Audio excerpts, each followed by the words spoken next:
What's going on, everybody? Today, we're going to talk about a few subjects, including Trump and Howard Lutnick are lying about why they're bringing 600,000 Chinese students over. And I'm a very reasonable person. I understand why you'd want international students.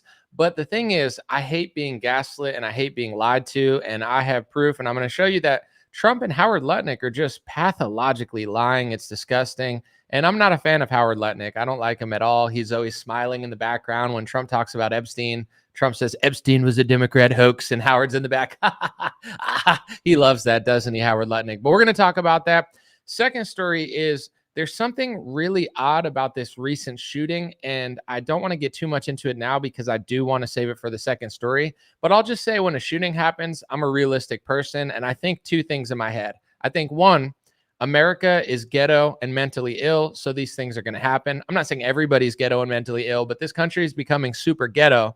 So things are going to happen naturally, organically, without some sort of conspiracy theory. And that's the reality of the United States of America, because the real conspiracies are not just happening within government, they're happening within street gangs and just bad people in general. So on one hand, of course, a tragedy can happen because there's a lot of sickness out there. But on another hand, I always wonder, is this something else, something different? And I caught something with this one that just isn't really adding up to me. And I'm going to share exactly what that is in the second story.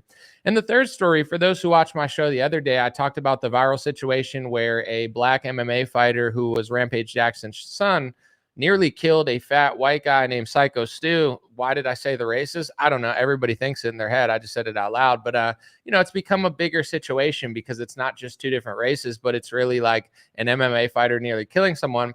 I covered that thoroughly in my last show, and it was a little bit unpopular what I was saying, but I just have proof, and I'm going to show you guys that I was actually right, in which I was saying his friends didn't really do the right thing, and more information's coming out that his friends weren't really his friends and actually set him up. So once again, I just got to show you guys that I think I was ahead of the curve on that one, but I don't want to get too ahead of myself. Dream Rare Podcast starts now. Give me a thumbs up on the video if it sounds good. Thumbs up on the algorithm for the algorithm or something like that. Dream Rare Podcast show starts now. Just throw thumbs up all over the place and one of them will stick. It's the Dream Rare Podcast. Welcome to the show. The way to get the news at the desk or on the road. Let's go. God is great and success in our control. The world is crazy, but we get better from obstacles. Yeah. What's going on Facebook? What's going on YouTube? What's going on Rumble? And everybody, I will talk about the shooting situation because there's some angle to it that I haven't seen anybody talk about yet that just doesn't make sense to me. And I will get into it. I promise you. I'm going to start with the Howard Lutnick story because usually my streams build as like 5-10 minutes in, we get more viewers. I'm going to start with this story. I know it's not going to be the most popular one, but it is something. And, a lot of Trump supporters are furious with Trump and Howard Lutnick because they said recently that 600,000 Chinese students are going to be coming to America on visas. The reason people are upset is for multiple different reasons. On one hand, the establishment constantly tells people that China is our number one enemy and our biggest threat. And even if you listen to fake opposition Republican media, they constantly say China, China, China, everything's China. It's like Russia, China. These are the two enemies of America, depending what news you're listening to. But so when you tell your audience that China's the enemy for like 20 years straight, and then you're like, wait, actually, we're going to let Chinese students in. Of course, it's going to throw people off and confuse them. But also a lot of people are rightfully upset because they're saying this is going to take, spots away from United States citizens at these colleges. And it's not a good look for America first. We should give these spots at these top colleges to American born people. Others think, why should we educate a country that we're at odds with? And then they're just going to take all that information and education back home. A lot of different reasons and a lot of different opposition to this. But I want to listen to what Howard Lutnick and Donald Trump say, because what they specifically say, it doesn't make sense to me. And I'll play the clip and then I'll kind of do my little bit of spiel where I understand why you'd want students. And I'm not one of these people that doesn't get it. But what I'm tired of is the gaslighting and the lies. And I don't think Howard Lutnick and Trump are being honest about why they're doing it. Here, in their own words, is why they're doing it. They're saying the top, all the Chinese students will go to the good schools, and then Americans will go to the worst schools. And because Americans go to the worst schools, that will keep them afloat. If the Chinese students didn't come, Americans would go to the top, and then the bottom schools would just like fall apart. That's what they're saying. They think we're stupid. We're getting along very well with China. and I'm getting along very well with President Xi. I think it's very insulting to say students can't come here, because they'll go out, they'll start building schools, and they'll be able to survive it. But I like that their students come here. I like that other countries' students come here. And you know what would happen if they didn't? Our college system would go to hell very quickly. You'd have, and it wouldn't be the top colleges. It would be colleges that struggle on the bottom. And you take out 300,000 or 600,000 students out of the system.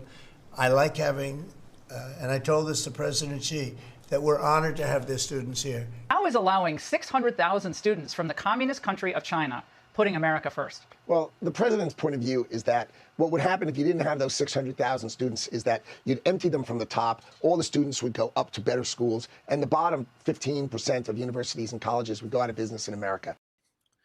So this is intellectually offensive for multiple different reasons to me. What Trump and Howard Lutnick said, you just heard it for yourself. They're saying, the Chinese students go to the top schools, the Americans go to the bottom schools. And if that weren't the case, all these bottom schools would go out. So we got to push Americans down in order to keep the bottom schools afloat. When I posted this on my Facebook, a lot of people on my Facebook page were saying, well, just let the free market decide. Like if, there's too many universities, there's too much money at the universities right now, it wouldn't be the worst thing in the world. According to some of my followers, I hadn't really thought of this angle, but people did. And I get where they're coming from. They said, who cares if 15% go out? If they can't afford to stay afloat without Chinese students pushing Americans down to go to those universities, then maybe we don't need those universities, right? That's one take. To me, there's so many different angles that this doesn't make sense. First of all 600,000 Chinese students that are coming, it sounds like Lutnick and Trump are pretty much guaranteeing that they're all going to go to the best universities and schools. So we're taking 600,000 Chinese people, and not a single one of them is going to go to a lower tier school. It's the Americans who have to get pushed down. I understand that Chinese people are smart on average, and I understand that they probably do have good schooling system in China, but we don't know what schools they go to. We don't know elementary, middle school, high school. I don't even understand how China works, nor do they probably have a transparent system with us. So we actually, our school system is nothing like China's. So we're just taking their word for it. Like China's going to pitch these 600 students, and we're just going to be like, oh yeah, they're all smarter than Americans. They're all better than our American students. We got to put 600,000 Americans down and put them in. How do we even know they're telling the truth? They always talk about how they don't trust the communist Chinese. They could be just exaggerating. Also, when you're doing multiple countries, like now it's China and America, there's going to be a lot of smart Americans who would have gotten into the top universities that have A pluses, that scored well in their SATs. But now, because the competition is thicker from international students that Trump's bringing in because of a business deal, they're going to say, well, I'm doing business with China and they're really smart. You're smart too. But, according to Lutnick and Trump, it sounds like it's already done. They're smarter. They go to the top schools. Americans push down. The totem pole goes down, and then Americans push their way down to the lower universities so they could stay afloat. To me, it's just the stupidest logic of why they need these Chinese students. If Howard Lutnick and Trump just said, hey, international students are great for the United States of America. We're an international country. Everybody wants to go to our great universities, and we want to allow competition up to the whole world.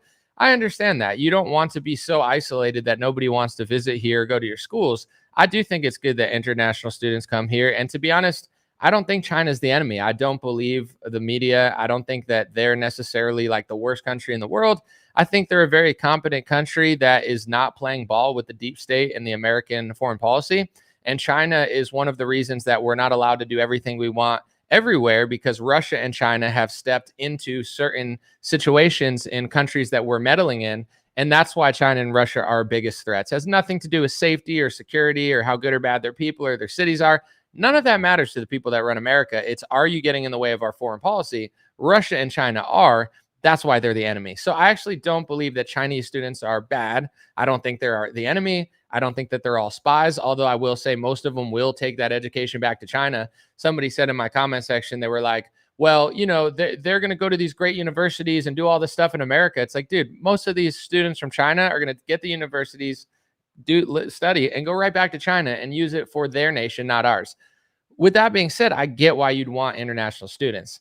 I just think it's so humiliating and demoralizing for them to acknowledge, yeah, we need to push Americans down That's just the way it is. And that'll fill out the bottom schools. You're telling me 600,000 Americans who are now going to be replaced by Chinese students, you don't think they're smart enough to go to the top universities? Now their A needed to be an A plus, or their 2,300 need to be a 2,400. How do you even compare Chinese schooling to American schooling when it's not even the same? They're going to be making decisions. They're going to look at people that, anytime 100,000 people go to a school and they send in their resume, there's a lot of human decisions being made. Sometimes they do DEI, sometimes they just like your resume. A lot of times there's politics. And it sounds like, to me, I'm just being honest, there's a lot of politics when it comes to Lutnick and Trump. It sounds like they're not even considering the Chinese students for any mid-tier schools. It's just like they get it.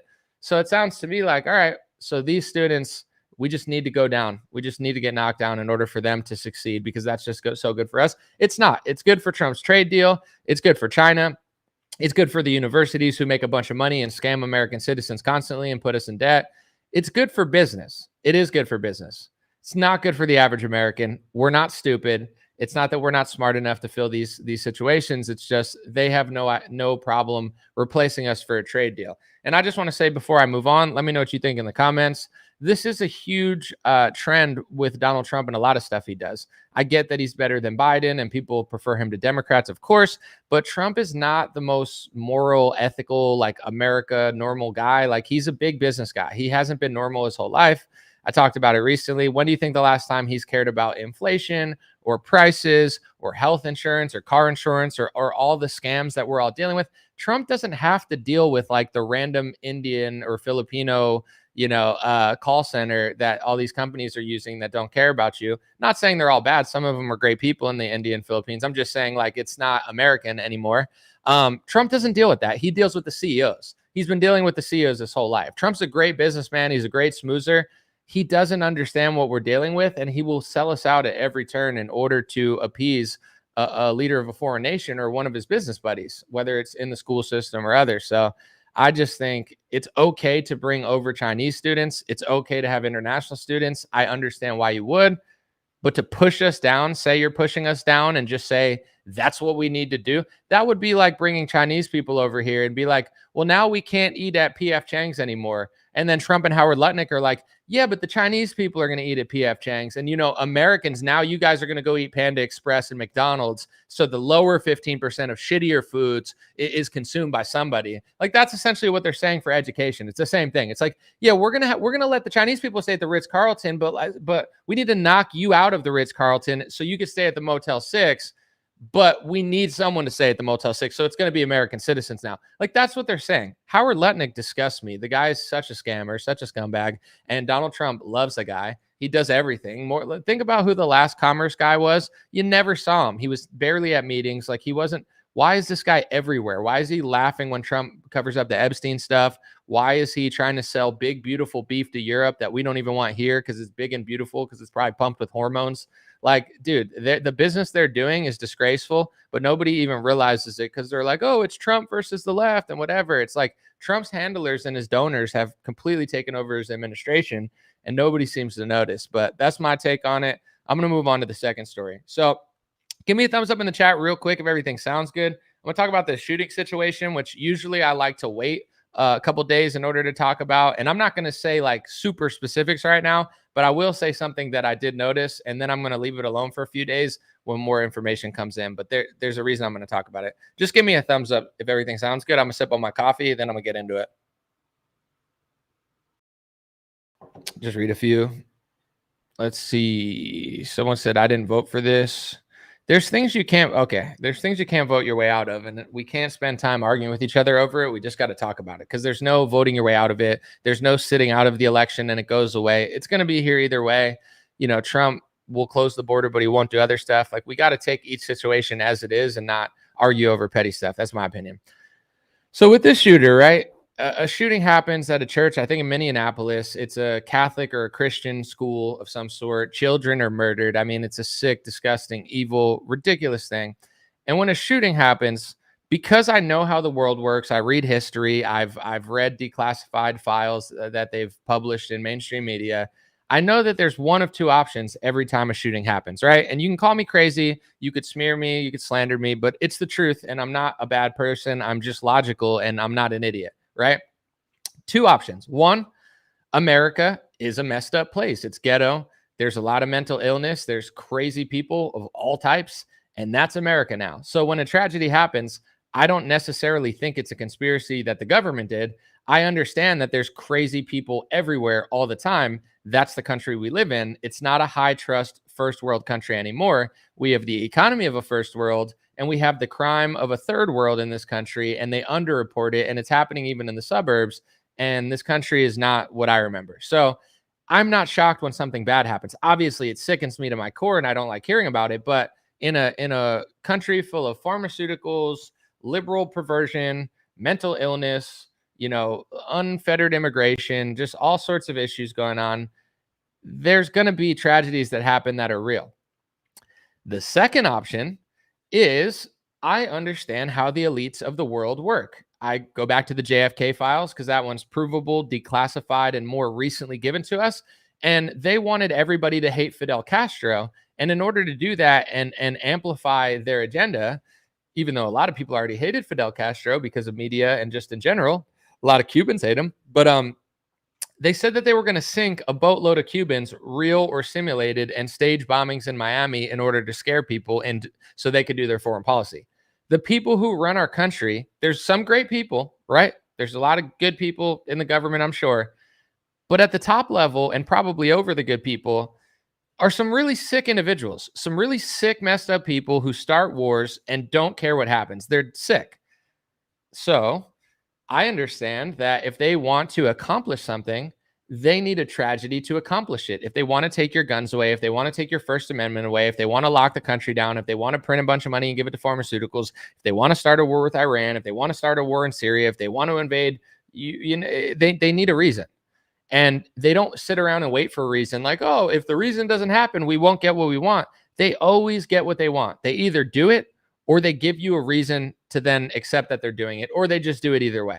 So when something like this happens, I wait to see what happens afterwards because it's like, yeah, it could be a mentally ill person. It could be an anti-Christian person. It could have been a Muslim. It could have been a Christian. It could have been a Jew. It could have been an atheist. It could have been a white guy. It could have been a black guy. It could have been anything, right? So I wait and see what they're saying it is or what it is. And in this case, everybody was started assuming it's a Muslim. It's a Muslim because it's in Minneapolis, where I think there's a lot of Islamic people in Minnesota now. But anyway, it wasn't. It was a mentally ill transgender person, I guess. That seems to be confirmed by the media. But of course, I really want to be careful because, things can change and people make mistakes in this day and age of the media. So they give us this transgender person on the news. A lot of people are saying that he's white. Some people on Twitter are claiming that the person's Jewish. I have no idea. They haven't confirmed it yet. I'm not going to say, but if you're looking at the person, he's clearly not black. So there's some assumptions that could be made, at least narrowing it down. And then I think the mother of the trans shooter was at the church or worked for the church at one point. Like there's some things that you kind of can verify, but it should still move slowly. But anyway, the smoking gun to me of like why I'm not saying this isn't real, because I think it is real and people were killed. That's not what I'm saying. But it's like, as far as, was this an organic shooter that just went mentally ill crazy? Or was this something more nefarious by our government or a foreign government in order to achieve a narrative or an agenda? I hate to think that way. I'm not saying it's for sure. This is the reality of the situation. They do false flags. They have done false flags. They still do false flags. Classified files show that they do false flags. They've started world wars over false flags. This is not debated in history, yet you're called a Looney Tune if you say it in this day and age. Oh my gosh. Are you kidding me? Every time I freaking... Hold on one second. Sorry, folks. I apologize. This is so annoying. I apologize for this camera. But anyway, it does like a parade goes off behind me every time I lift my hands or something. This is so annoying. But the thing that didn't add up to me about the situation is all the writing on the gun, right? At first, I was like, oh, it's just a transgender shooter. There's not going to be like a big agenda. The right's going to say it's the transgender. They're mentally ill. But besides that, there's not going to be any like political or foreign policy agenda. That's what I thought at first when I heard about the shooter. But then when all the information came out with all the things written on the guns, there was a lot of stuff written on the guns. There was anti-Trump stuff on the guns saying F Donald Trump. It's a transgender who hates Donald Trump, so you just assume they're liberal. I mean, technically they could be right-wing, I guess, but if you have a transgender person who hates Donald Trump, I don't know that many that are right wing, but maybe there are, just putting the pieces together. So they didn't like Donald Trump. There were anti-Israel statements on there. There were anti-Jewish statements on there. There was anti-HAIS, which is a Jewish refugee situation that is probably some sort of nonprofit. I don't know exactly, but I would say whether they admit it or not, they probably have a more liberal skew. I don't think Republicans or conservatives are trying to resettle refugees all over America. And HIAS, I think is their name, or HAIS, I forget how to say it. Marjorie Taylor Greene mentioned them because I think Alejandro Mayorkas had some sort of connection to them, and Marjorie Taylor Greene was furious that he left the border open. But anyway, there's all these phrases on the gun, right? Here's the weird part. So you're telling me that a transgender shooter that hates Donald Trump and doesn't like Israel, probably for killing civilians and children, is going to then kill a bunch of children? Like, if you're mad at Israel for killing children and you kill children, that doesn't make any sense. But of course, a mentally ill person's not going to make sense. I just have never heard of anybody who hates Donald Trump, who hates Christians this much, but then also hates HAIS or HIAS. Like, I don't know any left-wing activists that are pro-Palestine and anti-Israel. They're not talking about HAIS. Like, the only people who even know about that was like Marjorie Taylor Greene, right-wingers who understand that they're like resettling refugees. It just seems so weird to me. Like, out of everything written on it, it's like all these anti-messages. I've never met and not that I want to, but I'm not saying it's not possible. I'm just being honest. To me, once I saw all the messages on the thing, and then you have all these Zionist activists being like, look, they hated Israel. Look, I was like, okay, they hated Israel. And then, but they also hated HIAS or HAIS.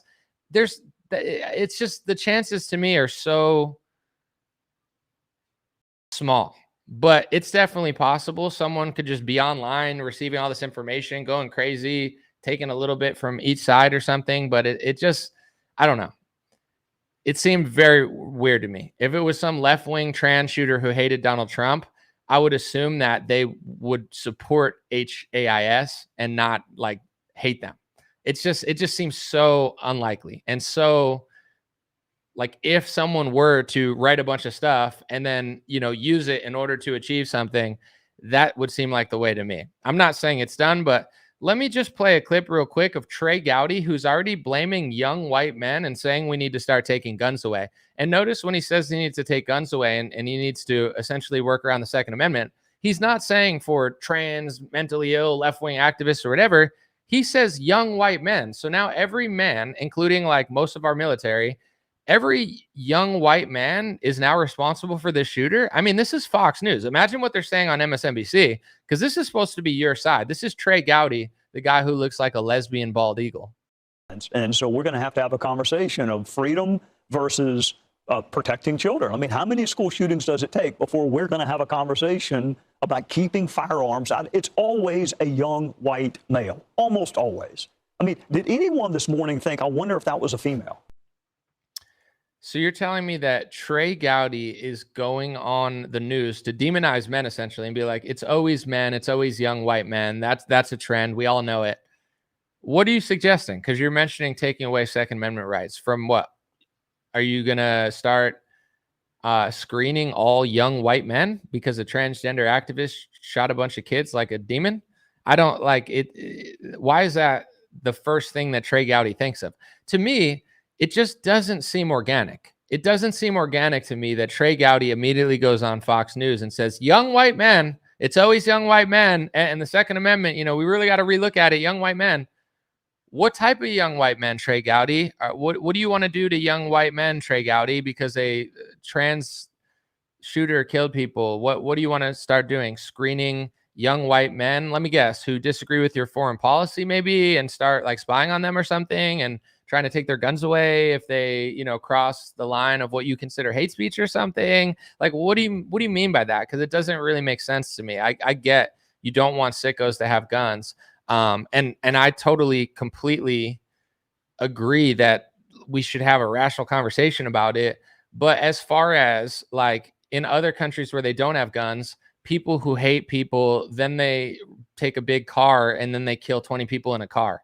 like everyone has access to a car, you could do just as much damage. You could, they've been running over parades in different countries. It's insane. But it's not like, oh, they don't have a gun, so they can't do anything bad now. They just rent a huge car and then run over people. You can't stop people from driving cars and trucks because sicko demons are doing that. But in America, Trey Gowdy not just wants to have a conversation about guns or trans kids or whatever. It's like, I mean, maybe a more politically correct thing to say would be people on pharmaceuticals and, kids and people that are being jacked up by pharmaceutical drugs in order to change their body. He's saying young white men. I'm going to play the clip again because to me, this just doesn't seem organic. This doesn't seem organic. This doesn't seem authentic. And the fact that this is on Fox News, you can only imagine what's on CNN and MSNBC right now. And so we're going to have a conversation of freedom versus protecting children. I mean, how many school shootings does it take before we're going to have a conversation about keeping firearms out? It's always a young white male, almost always. I mean, did anyone this morning think, I wonder if that was a female? So because it's always young white men and it's always men, what do you want to do about men? What's your suggestion? I bet also men are responsible for saving a lot of lives. I bet men are coming to the defense of people more often than women. But yeah, as a man, yeah, men are doing more violent crimes and thefts. Pretty much every crime is men more than women. That's true. But what are you suggesting? When I saw all the writings, like I said, to me, it just looks like somebody scribbled every talking point imaginable that doesn't correlate to what 99% of people, like a left-wing anti-Trump activist that's mad at what Israel's doing, is not going to be mad at HAIS. Like that's in the 0.0001% of people like that. And are you telling me that this trans activist who hated Donald Trump was right-wing?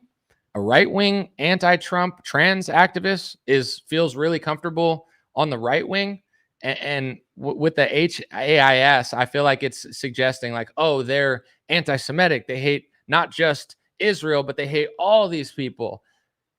What type of right-wing or far right-wing person or whatever you want to say it hates Christians that much that would do that to Christians? And if you're mad at Israel for what they're doing, why would you do the exact same thing? Obviously, a mentally ill person doesn't think, and we shouldn't, like, they're not going to make sense, obviously, because they killed a bunch of kids, but like, it doesn't make sense. You're mad at that country for killing kids, but then you kill kids. You're posting all these left-wing things that most left-wingers would agree with, but then you post something that really only right-wingers talk about because was this trans activist against immigration? Was this a anti-Trump trans activist that didn't like Israel, but also had a problem with immigration?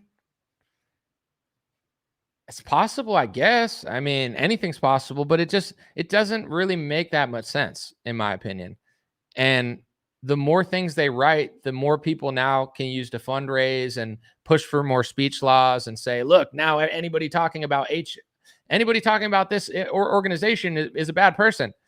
Marjorie Taylor Greene is one of the only people who talked about them 2 years ago or 3 years ago to Mayorkas, because Mayorkas has some sort of connection to them.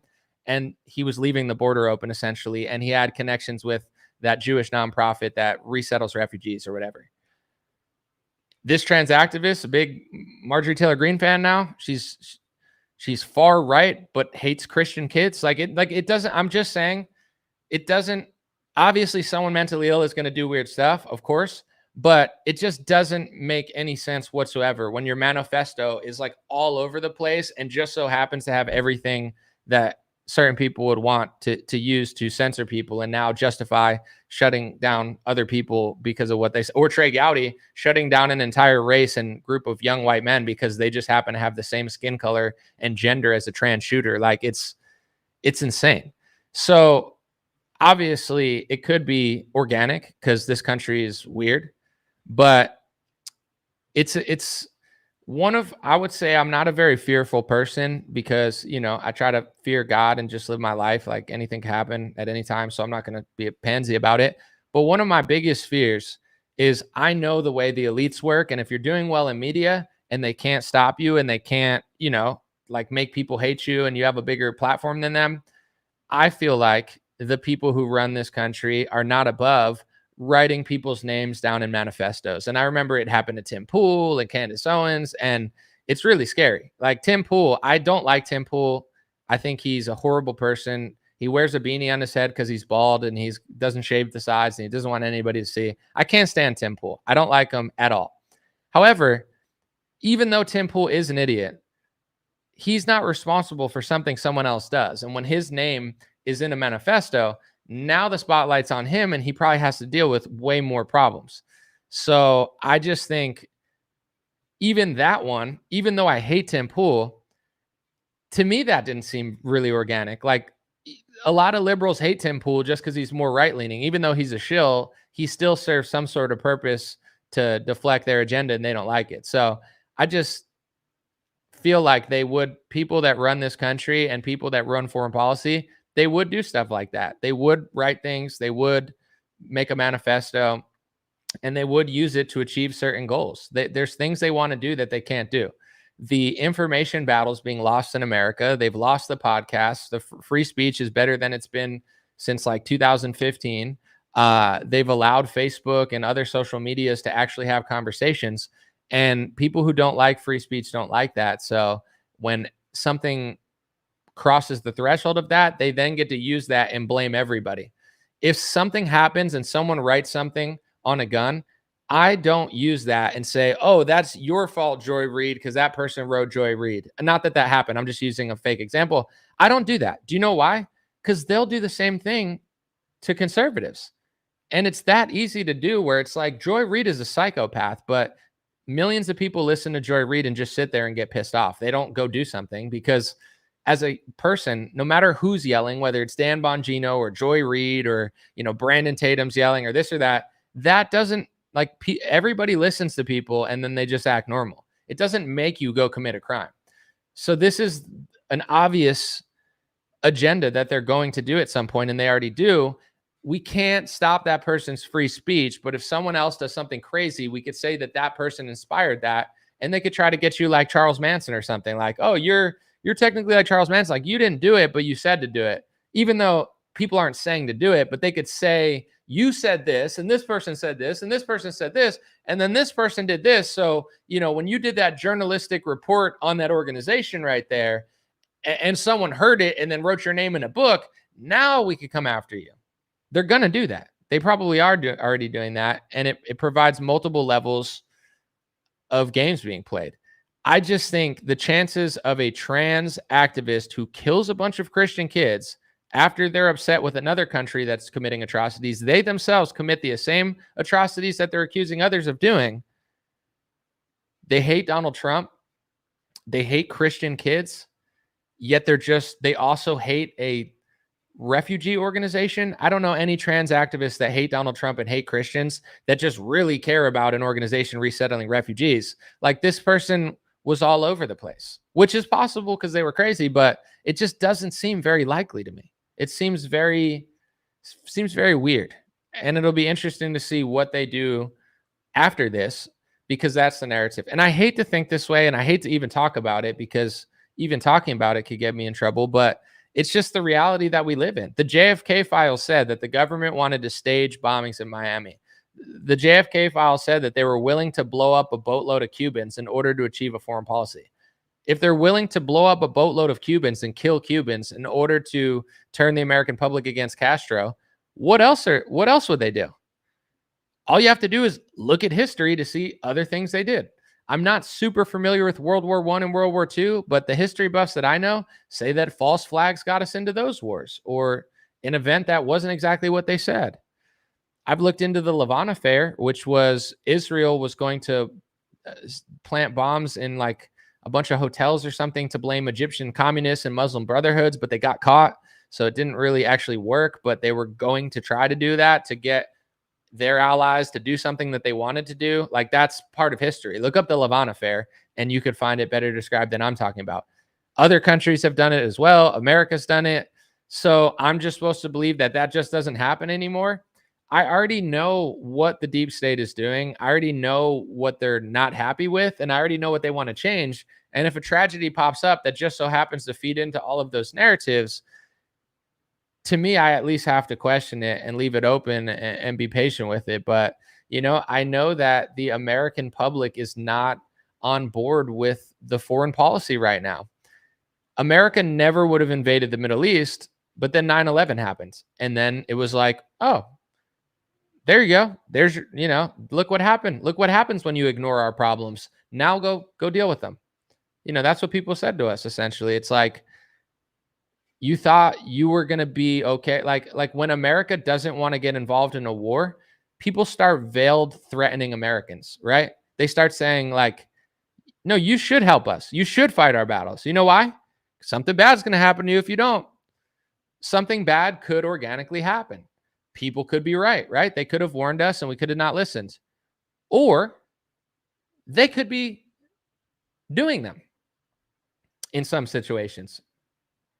Or at bare minimum, not helping.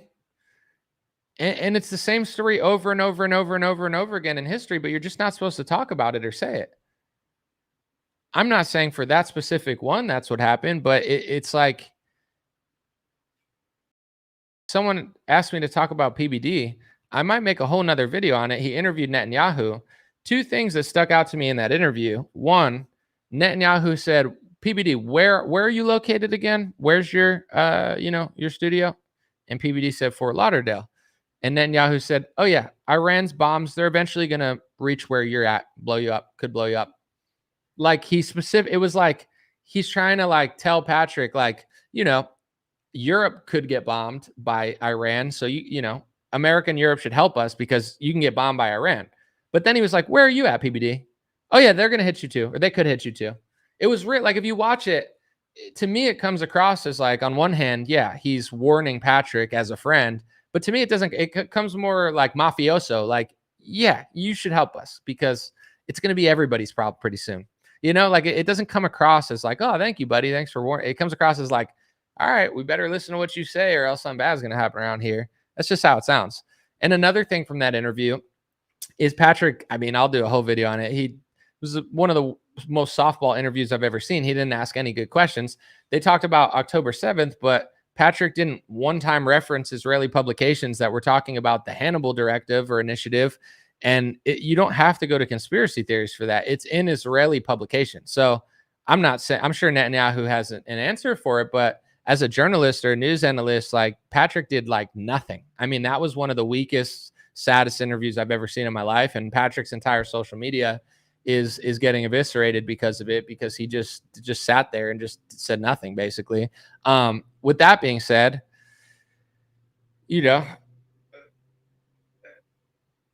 the PR in America is not good right now for stuff they're trying to do. And I don't know what lengths people would be willing to go in order to change that. But I'm not surprised by anything at this point. I'm not going to say anything more because I want to be patient and see what happens. But that's my takeaway from the whole thing.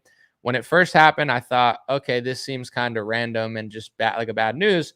But then when there's a manifesto and all these words written and there's so much stuff written that it just like, it doesn't even like add up. Like I've never met or seen one person on the internet that has conflicting views on so many topics like that. It just seems to me more like, how many things can we fit on this in order to, provide a narrative so then people could sit on Twitter and say, look what happens when you talk about this stuff. Look what happens. Look what and it's like, it seems weird to me. I'm just being honest. And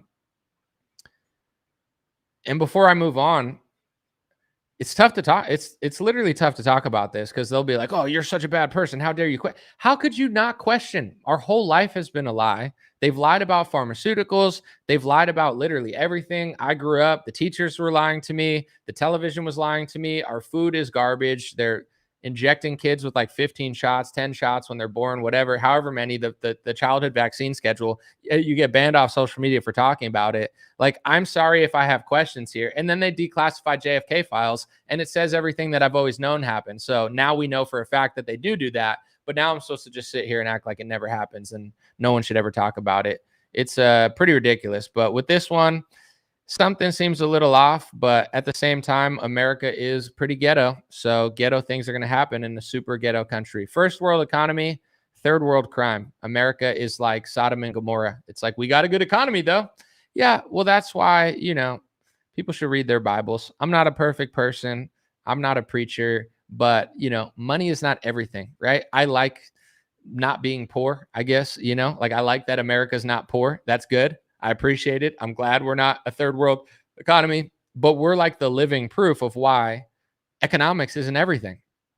First world economy, ghetto country. California, one of the biggest economies in the world, one of the nicest states in the country, probably, no offense to any other one, the best landscape and geography in America, California. Fourth biggest economy in the world, such a shitty state that everybody's running away. Money isn't everything. Economics aren't everything. Trump, Newsom, and Howard Lutnick should think about that, because this country's getting ghetto, weird, and it's hard to tell if it's just a mentally ill person on pharmaceuticals freaking out, or just another ploy from our government that hates us, the same people who locked us in our house, to do the next scam. Who knows? And you're not a bad person for thinking about it, because you're dumb if you don't at least consider it to some extent. I don't even overreact when a tragedy plays in favor of my biases and stuff. Like, I'm not gonna it's like, relax. There's always a motive. Next story I want to talk about, I'm going to play this clip real quick, and I'm briefly going to go over it, because there was the son of Rampage Jackson nearly killed a guy named Psycho Stu. He punched him a bunch of times, slammed him on the ground, and everybody's saying that he should get tried for murder. I did a video the other day, which was highly unpopular, by the way. Everybody was coming in the comment section to tell me I was wrong. They said, Anomaly, you're wrong. You're wrong. What I said was, Raja is guilty. He is a sicko. He probably should do.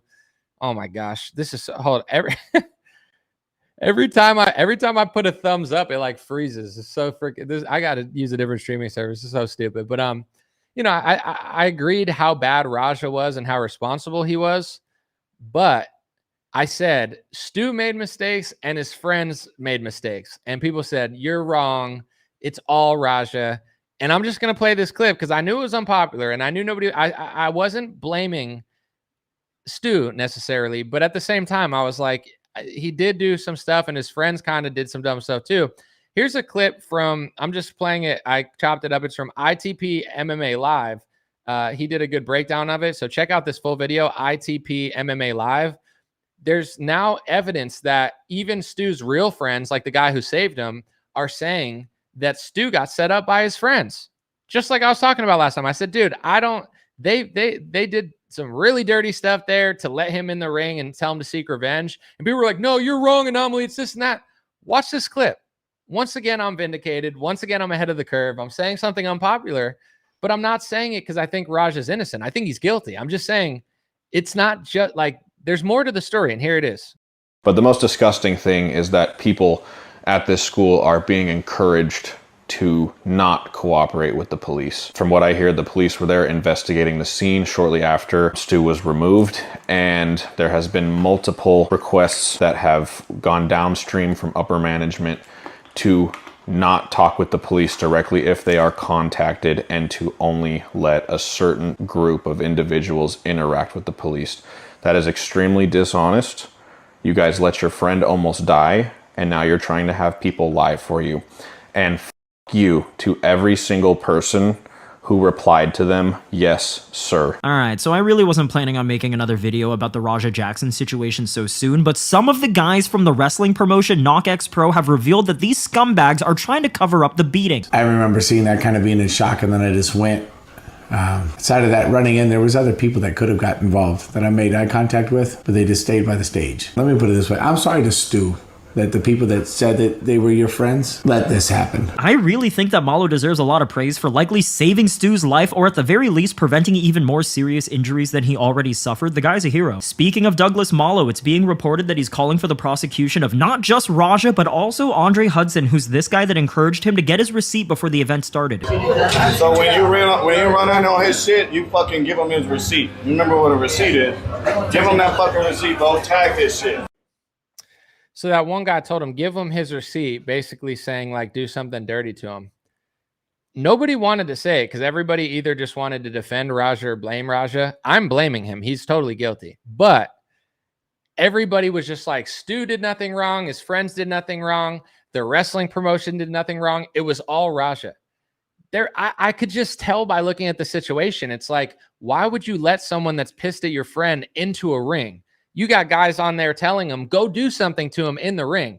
They never practice it. If you're a professional wrestling, which they're not, that was an amateur league. But if you're professional wrestling, dude, it's very dangerous. Professional wrestling is very, very dangerous. You don't just let somebody into the ring without days or hours of practicing which trick you're going to do. And if someone's already pissed at you, you don't let them in the ring being like, we don't even really have a trick for you to do. Just do something to him. Like, this is how amateur league this stuff was. And then he's getting knocked out, and only one guy saved his life. They're all just sitting there watching this guy almost kill him. I stand by what I said last time. I'm not going to spend too much time on it, but I feel like I'm vindicated as always. Raja is not innocent. He's guilty. He tried to kill him. He should have stopped after he was unconscious. He's going to probably go to jail, possibly. With that being said, Stu that was dumb. What he did, still stupid. Smashing a can, looking at him like that, the stupid. Sorry, just was. Then after that situation, having all your boys who aren't your boys, who literally almost let you die, be like, yeah, let him get back in the ring and get his revenge, as they're backstage being like, yeah, give him them receipts, boy, come on. Dude, a lot of mistakes were made. Raja is the worst one, but a lot of mistakes were made. I'm sorry. You don't allow an MMA fighter into your ring telling him to get revenge with no details. Like, that's stupid. It's like walking in front of traffic and being like, yeah, I mean, the car didn't have to hit me. Of course not. But self-accountability needs to matter too. Raja's probably going to go to jail, but everybody is so quick to just say like, oh, because he's guilty and because has low impulse control, that means no one else made any mistakes and it's all good until then. Bro, it wasn't all good until then. All those idiots were doing idiotic things. It was like 18 things had to lead to that point. They're idiots. At any point, anyone in this promotion could have been like, hey, it's not a good idea to have this pissed off MMA fighter that wants revenge to get in the ring with my guy. At any point, they could have done that. And this totally could have been avoided without that happening, but they didn't. Raja's still going to have to go to court, but I'm sorry. I was right. Nobody else looked at that. And the more and more information that comes out, everybody's going to be saying what I said 2 years ago, but it's whatever. It's just everything there was like amateur league, streamer league. It's like society gone wrong. They're bad at their job. Everybody wants the clout. It's just one train wreck on top of another leading to that situation. But I'm going to read this one. Deuce Velt, or I know that's like a popular phrase, but I don't even know how to say it, to be honest. We understand, but it's like more like blaming a woman for being blanked for being in the inner city. I mean, you could use that analogy, but it's really not. I just said people need to be aware. People need to be less trusting, and people need to think about things and not just go along. You know, like I'm in my 30s now. My mom used to always tell me, if everybody jumps off a cliff or jumps off a bridge, you don't jump off a bridge. That was my mom's way of telling me, don't follow. Kids are stupid. My mom used to say it all the time. I didn't understand it because I was stupid too. But my mom was like, kids are idiots. You don't follow them. So it's the same thing with that situation. At any point, if any of those people weren't followers, they could have just stepped in and tried to de-escalate the situation somewhat. But they're all like, oh, yeah, let him get revenge. Let him in the ring. Oh, he's beating up my friend. Let me just stand here. It's like a bunch of idiots, a bunch of cowards. They probably don't even like each other. Yeah, it's not victim blaming. It's just the reality of the situation. That's what happens when everybody follows. It's the same thing with COVID. It's like everyone's following. Oh, I'm against mandates, but I'll take it. I'm against forced masking, but I'll wear it. I got to wear it to work. It's like at any point, if anyone just like stood up and was like, no, the whole tragedy could have been avoided. I'm not victim blaming. I'm just being realistic. And the more that comes out, you'll find out. I don't want to harp on it too much because I feel like I've already talked about this enough. But if they had done a routine for wrestling, like you could snap your neck, like it's a dangerous sport. Fake wrestling is dangerous. It's hard to do and it's dangerous. You don't let someone in the ring that's not a part of your team. If you're letting Trump or somebody in, you go over the skit, you practice the skit, and you make sure that they're on your side. You don't say, oh, yeah, we good, even though you hate me, and just come in the ring and seek revenge, but like, don't hurt him too bad, but like, do something to him. Dude, that alone is stupid. Did Raja have to almost kill him? Of course not. But it's like giving some dude a knife and being like, stab my friend. And then he stabs him like 15 times. You're like, I meant only once in the leg, not in the heart. Like, it's just a stupid thing to do.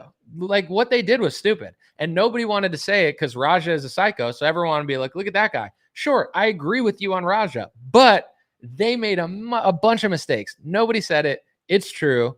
You don't allow somebody in a professional wrestling event without a routine and without making sure you guys are cool. There was no routine. They didn't practice a long routine with Psycho Stu. They literally just told this pissed off MMA fighter, go in the ring and do something to him. It's stupid. He didn't have to do that, but like, what do you do? Like, that would be like me going to an ice cream store and be like, hey, random homeless guy, hit me somewhere. Oh, I didn't mean hurt me. I meant just like slap. It's like, don't do that. Don't do that. Never do that. That's what they did. They're all stupid. I'm sorry. The more that comes out, the more everyone's going to find it out. But whatever. Someone said, name a pothead who committed a mass shooting. It's usually. Are you saying it's usually people on pharmaceuticals and not hallucinogenics? Possible. Let's see. Story isn't worth talking about. All right, well, let's go to the first two. What do you guys think about? I didn't really read comments, but while I'm still here, I'm going to stay for a little bit. What do you think about the Chinese student thing? It's interesting seeing the backlash to it because, you know, if you watch Fox News or Newsmax or any of these like right-wing programming networks, they'll tell you that China's the enemy because the people that are the handlers of Fox News and the handlers of Newsmax and the handlers of Donald Trump, like everybody thinks that these people are so cool. They all have somebody above them puppeting them. Their handlers don't like China because China is a strong, militaristic, ethnocentric nation who is very big with 1 billion people, very technologically savvy, and they don't just allow America and Israel to do whatever they want all the time. China doesn't play along. They do what they want in Africa. Sometimes they probably do stuff in South America, Middle East a little bit. Russia, same thing. They were doing stuff in Syria. That's why they hate Russia and China. You could choose to hate them. You don't have to. I don't really care. I'm just saying, like, I think it's funny watching people freak out because they've been told China is the enemy for the last 7 years. And it's like, wait, why are we allowing Chinese students in if they're the enemy? Because they're not really the enemy. But, however, I'm offended just because they're saying, oh, they're going to get all the top spots and you guys need to fill out the bottom. It's like, F you, bro. We don't need to fill out the bottom. We could fill out the top too. You know, you could throw them in the mid tier. Why don't you put them in the middle? No, there's so much better. And then they're going to go back to China with all that information. And then Fox News will be like, oh, look at China. What are they doing to us? It's like, you just educated their next generation to do all that. But someone said, LOL, y'all need more Chinese students. Who the F do you think is driving your tech innovation? American students? Yeah, but if they're Chinese Americans, it's one thing. I don't have a problem with Chinese China. Like, even if you're Chinese, I have no problem with you. But if they do all this innovation, do you think people that are being sent by China to our schools are going to give us the innovation? Are Europeans retarded? We never did anything. Like, you know what I'm saying? People invented certain things. Asians invented certain things. Indians invented certain things. White people invented certain things. I'm not saying that no other ethnic group is able to invent stuff, but this idea, like, it's so embarrassing and it's so not historically true, where it's like now, like, Americans are just stupid.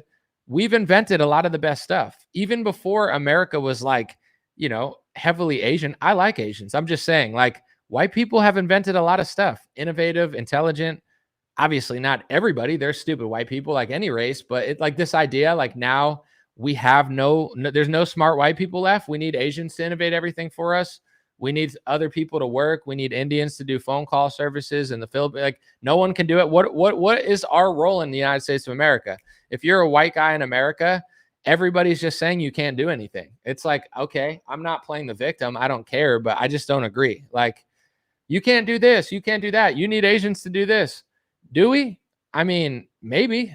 Asians are very smart and technological, but how did we do the internet and everything before then? And Microsoft and Apple, was it all Asians? I mean, Asians are awesome. They like invented Nintendo and stuff. Like, Asians have always been cool. But at one point, America knew that Europeans could also produce things. Like, now it's like, what are we, just like cattle to these people now? It's like, hey, you know what, white people, you're not smart enough to advance technology, but you know what you are smart enough to do? Eat at Cracker Barrel now. Go eat your Cracker Barrel, white people. White people, go eat Cracker Barrel. Go get your Caucasian slop. Go get your chicken fried steak and your smashed potatoes with canola oil, because the logo got changed. Is that what white people are good for? Eating at Cracker Barrel? We can't serve in schools. We can't invent things anymore. We can't innovate technology like people have for the last 2,000 years. Now we just got to eat Cracker Barrel slop and celebrate that they changed the logo back.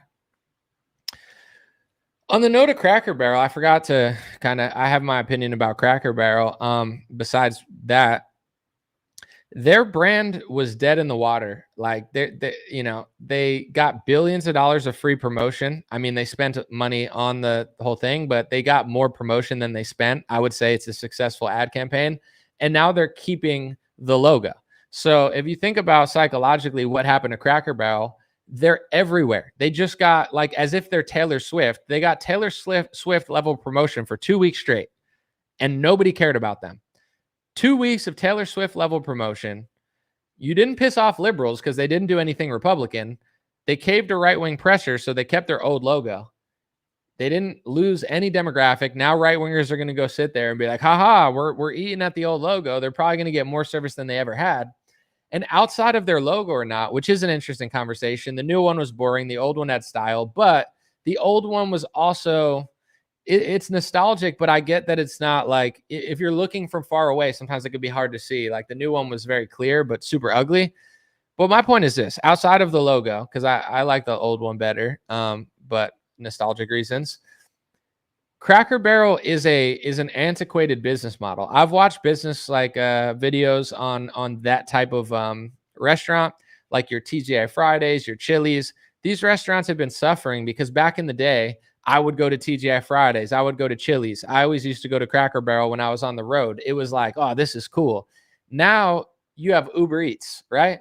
But nobody's Uber eating. I mean, some people are, but it's like you're going to Uber Eats from somewhere else, probably not Cracker Barrel, like TGI Fridays. That's probably not what you're getting through Uber Eats. So they're not doing that great with delivery. Nobody wants to sit down there because people don't go to eat that much more. And if you do go to sit down to eat, you probably go somewhere else. Like the TGI Fridays, the Chili's, the Cracker Barrels, they're getting killed because they're in this middle ground that just doesn't exist anymore in this country. So they're all trying to rebrand to some extent because they can't just stay the same. Like if Cracker Barrel did nothing, they're going to lose a lot of money probably because people don't go to Cracker Barrel like they used to. So not saying the logo is the right solution, but they got a lot of problems outside of the logo because trying to rebrand to be something modern that people want to go to, you either have to be something that's actually really good that everybody wants to go to, or something that's cheap, easy, and convenient, like a McDonald's or a Burger King. Those middle of the roads, they're not quite a good restaurant, but they're also not that quick or easy.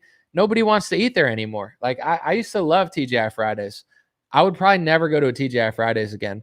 I'll get Buffalo Wild Wings because they're wings and they're quick and they're good for delivery and they got games on. But like those Chili's, the Cracker Barrels, like I'm not going to Cracker Barrel. I'd rather go to like an actual Southern kitchen place with the same food that's not Cracker Barrel than like the Olive Garden of Southern comfort food. But I don't know. I feel like they made out like a bandit with all this. I think they won big time, and they need a rebrand of some sort. Maybe not the brand label, but they need something. Like I don't know how they're going to evolve and still stay relevant. It's not something I have to think about because I don't work for them. But it is interesting business wise because those businesses are suffering due to their middle of the road, antiquated style of pull up and get a $15 meal. It's not popping in this country anymore. People would rather go to Chipotle or, you know what I'm saying, Kava, something quick, something that you could deliver easier.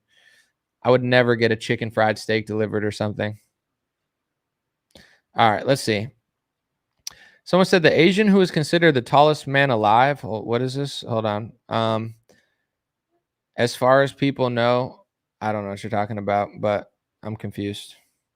Someone said McDonald's did both nostalgic and economical. Yeah, they're doing fine. They'll be okay. So now you're a restaurant entrepreneur, so many faces.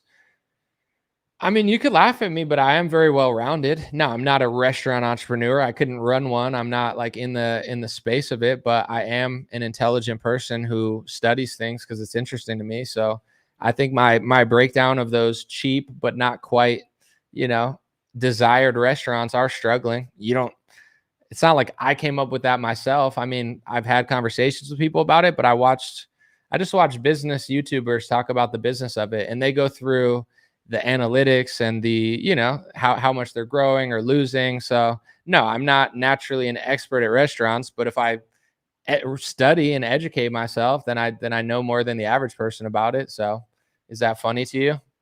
I'm sorry that I know so much stuff. I'm sorry that I don't just know 3 things. Some people do politics and they're not even right about it. I do good at a lot of stuff. But to me, the reason that hold on a sec. The reason that I do good at a lot of stuff is because I know what I don't know. Like, I'm not pretending to be an expert on anything I have no idea on.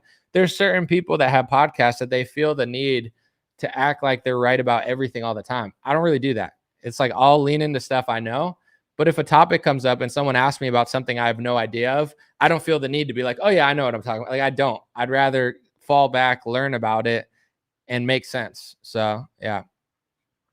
Someone said anomalies not lacking in self-esteem. Good on you. That I am not. Appreciate it. Waffle House has always been a great place to eat and get in a fight. Yeah, Waffle House is quicker than like Cracker Barrel though. You can kind of get in and out. Plus breakfast food is fire, but I don't know.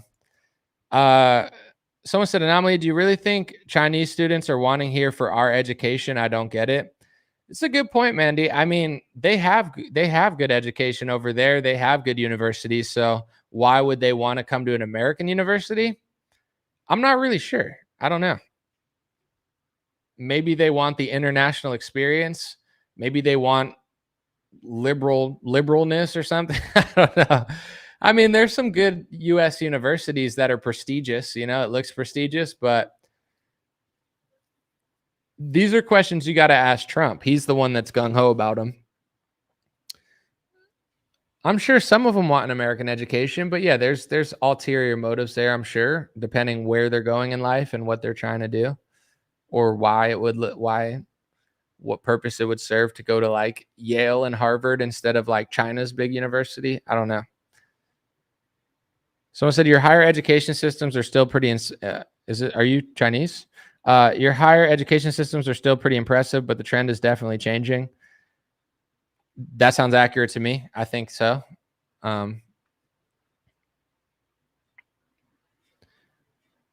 Someone said Islamic takeover from within in America, or I mean, America is controlled by a group, but it's not Islam right now. But you're not allowed to say who it is because then you're a bad person or something. Someone said a Chinese lady did sleep with a politician to spy in the U.S. You talking about Eric Swalwell? Good old Eric. I've always said Eric Swalwell. He looks like the kind of guy that poops his pants and just keeps walking. Cat Turd looks like that too. Same with Steve Will Do It from Nelk Boys. But like if you look at Eric Swalwell, like he's always like. He's like a special boy, you know. He just walks around. He just reminds me of like an adult where you're like, Eric, did you poop your pants again? No, I didn't poop my pants again. Eric, let me see. And it's like, oh, maybe a little bit. Like he just looks like the type of guy who poops his pants like 3 days a week and then just sits on like the Amtrak and it squishes and makes a weird sound and everyone looks and he's like. And we're like, we don't like you, Eric.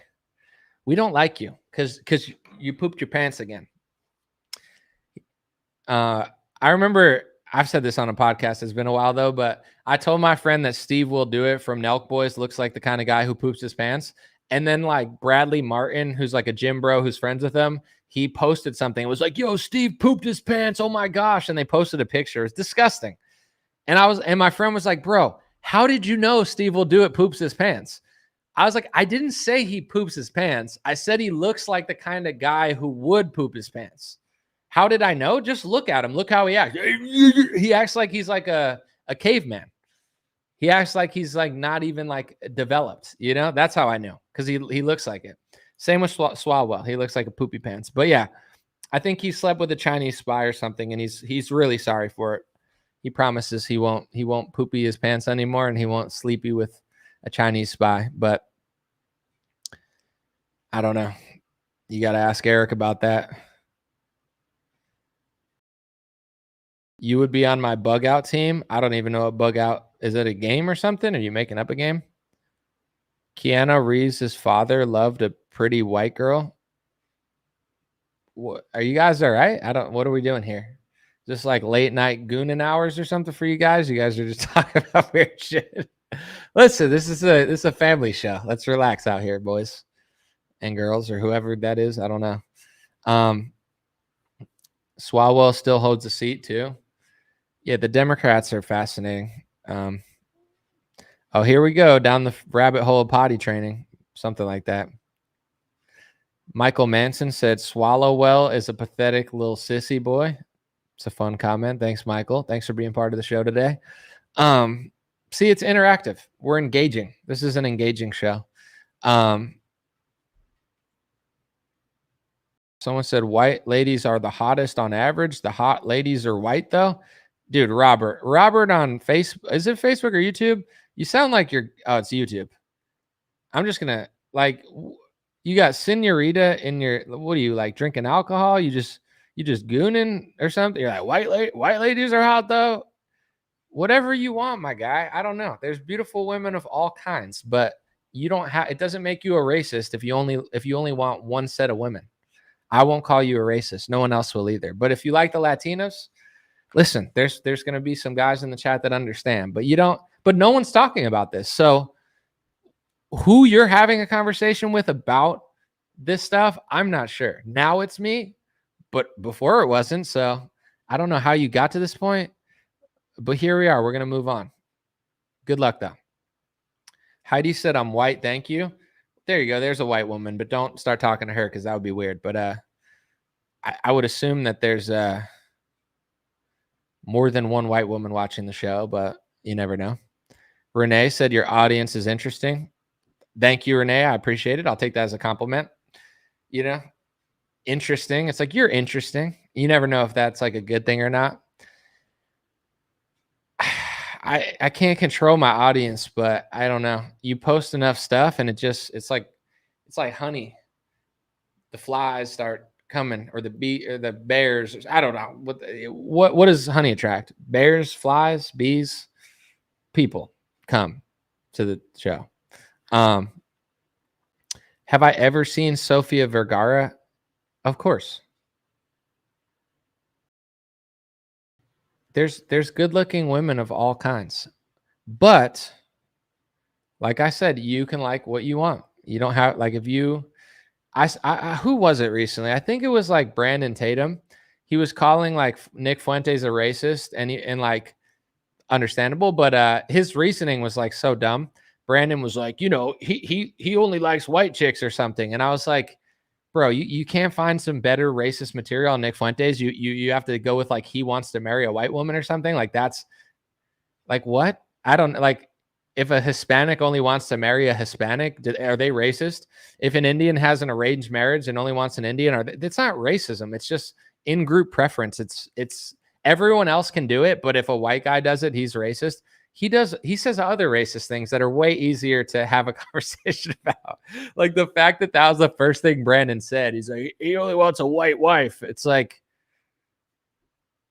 okay. If a black guy wants a black wife, is he bad too? He has to have a white wife, according to Brandon. It's like, who are you to tell other people who they could be like, just because you have a white wife, everyone else needs a white wife? Like, it's just so stupid. I'm not bothering anybody, but to like demand a white guy, you need to like Latinas.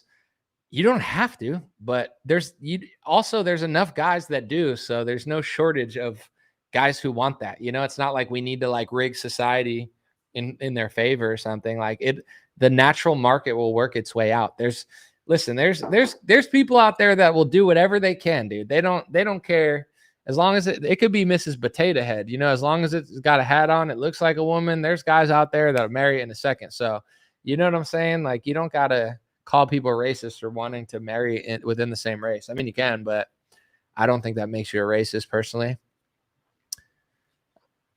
Like, I could care less who someone wants to marry. Some people like short women. Some people like tall women. Are you going to call them like heightist? You're heightist. You only want a small wife. It's like some people like them big. Some people like them, you know, you're fattest. You don't like me because I'm fat. You're a fatophobe. It's like, all right, bro. It's not the smartest thing I've ever heard. How's my summer going? It's been good. It's, you know, there's been pros and cons, but right now I'm peaking. It's good. Life is throwing some twists and turns, but it's good. I like that the weather's not so hot now. I didn't like when it was hot. It was annoying, but it's okay. Someone said, like, honestly, dude, Robert, you're on one, but you're entertaining, so we'll keep reading your comments. He said, like, honestly, I didn't know Andrew Tate's bro and himself are half black-ish, I guess, right? I mean, his dad was a black dude from Chicago. I think their dad was, like, in the CIA, and he was black, and he was a really good chess player. And I think their mom was white. So, yes, they are biracial. His brother, Tristan, looks very white. Andrew is mixed, but he's darker.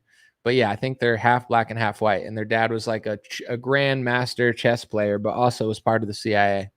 See, I know a lot of stuff about, oh, now you're an Andrew Tate expert, Anomaly.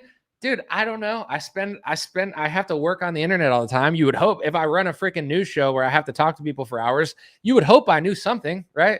And then people get mad at me. They're like, oh, how do you know so much? I don't know. What do you want me to sit up here and not know anything? You know about restaurants now, Anomaly? If I'm going to talk about restaurants for more than 3 minutes, then I'm going to hopefully say something that makes sense, or else I wouldn't be talking. You know, I don't just talk unless I'm trying to have fun or something. Someone said, you'll be missing us when we're gone. No more first world nations. I don't know. Like, I don't know if America will ever turn around, but here's my issue. It's like Trump, he's something. Like, I'm not going to sit and say he can't do anything.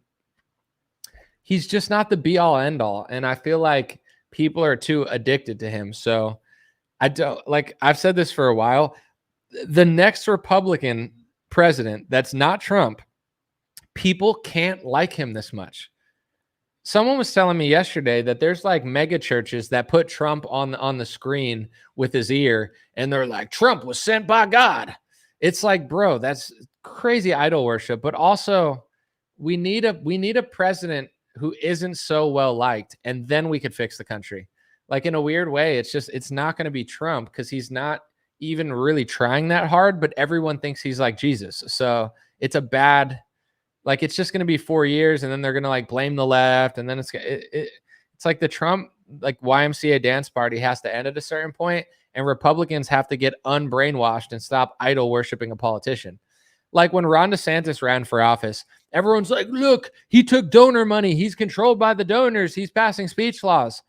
I'm like, Trump passed the same speech laws. He takes money from the same donors. Yeah, but it's different when Donald Trump does it because I like him a lot. It's like, idiot alert. Idiot alert. I don't know what an idiot alert is. It's what it's just so dumb. Dude, this guy's like spurging out the last couple of days. Tegus, dude, you've been spurging.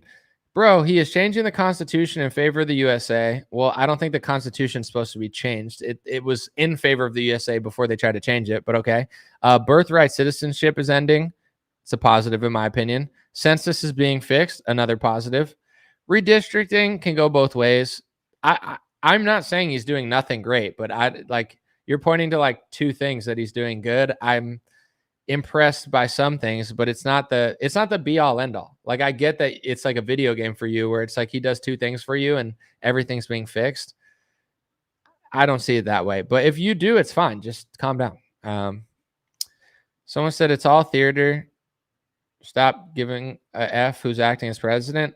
I think that's pretty apparent right now, but some people are addicted to it. They're like, but he did 3 good things. It's like, bro, George Bush picked Clarence Thomas. You know, he's a great Supreme Court judge. It doesn't mean George Bush and Reagan did good things, but Reagan was also a sneak too. He did a lot of horrible things that destroyed America, but he did good things too. It's like, I don't know what to tell you, bro. Someone said, so weird. I don't love Trump and he's definitely not Jesus, but he's doing a whole lot for this country. I don't know anyone who worships Trump. Well, if you don't know anyone who worships Trump, you're not being honest. It's very apparent that a lot of people are. Someone said he ended birthright citizenship and then brought 600,000 Chinese people over for woke universities. Yeah. Someone said, how could the left come back without a voter base just because? Well, here, let me explain this. Now you're not in all caps. You're calming down.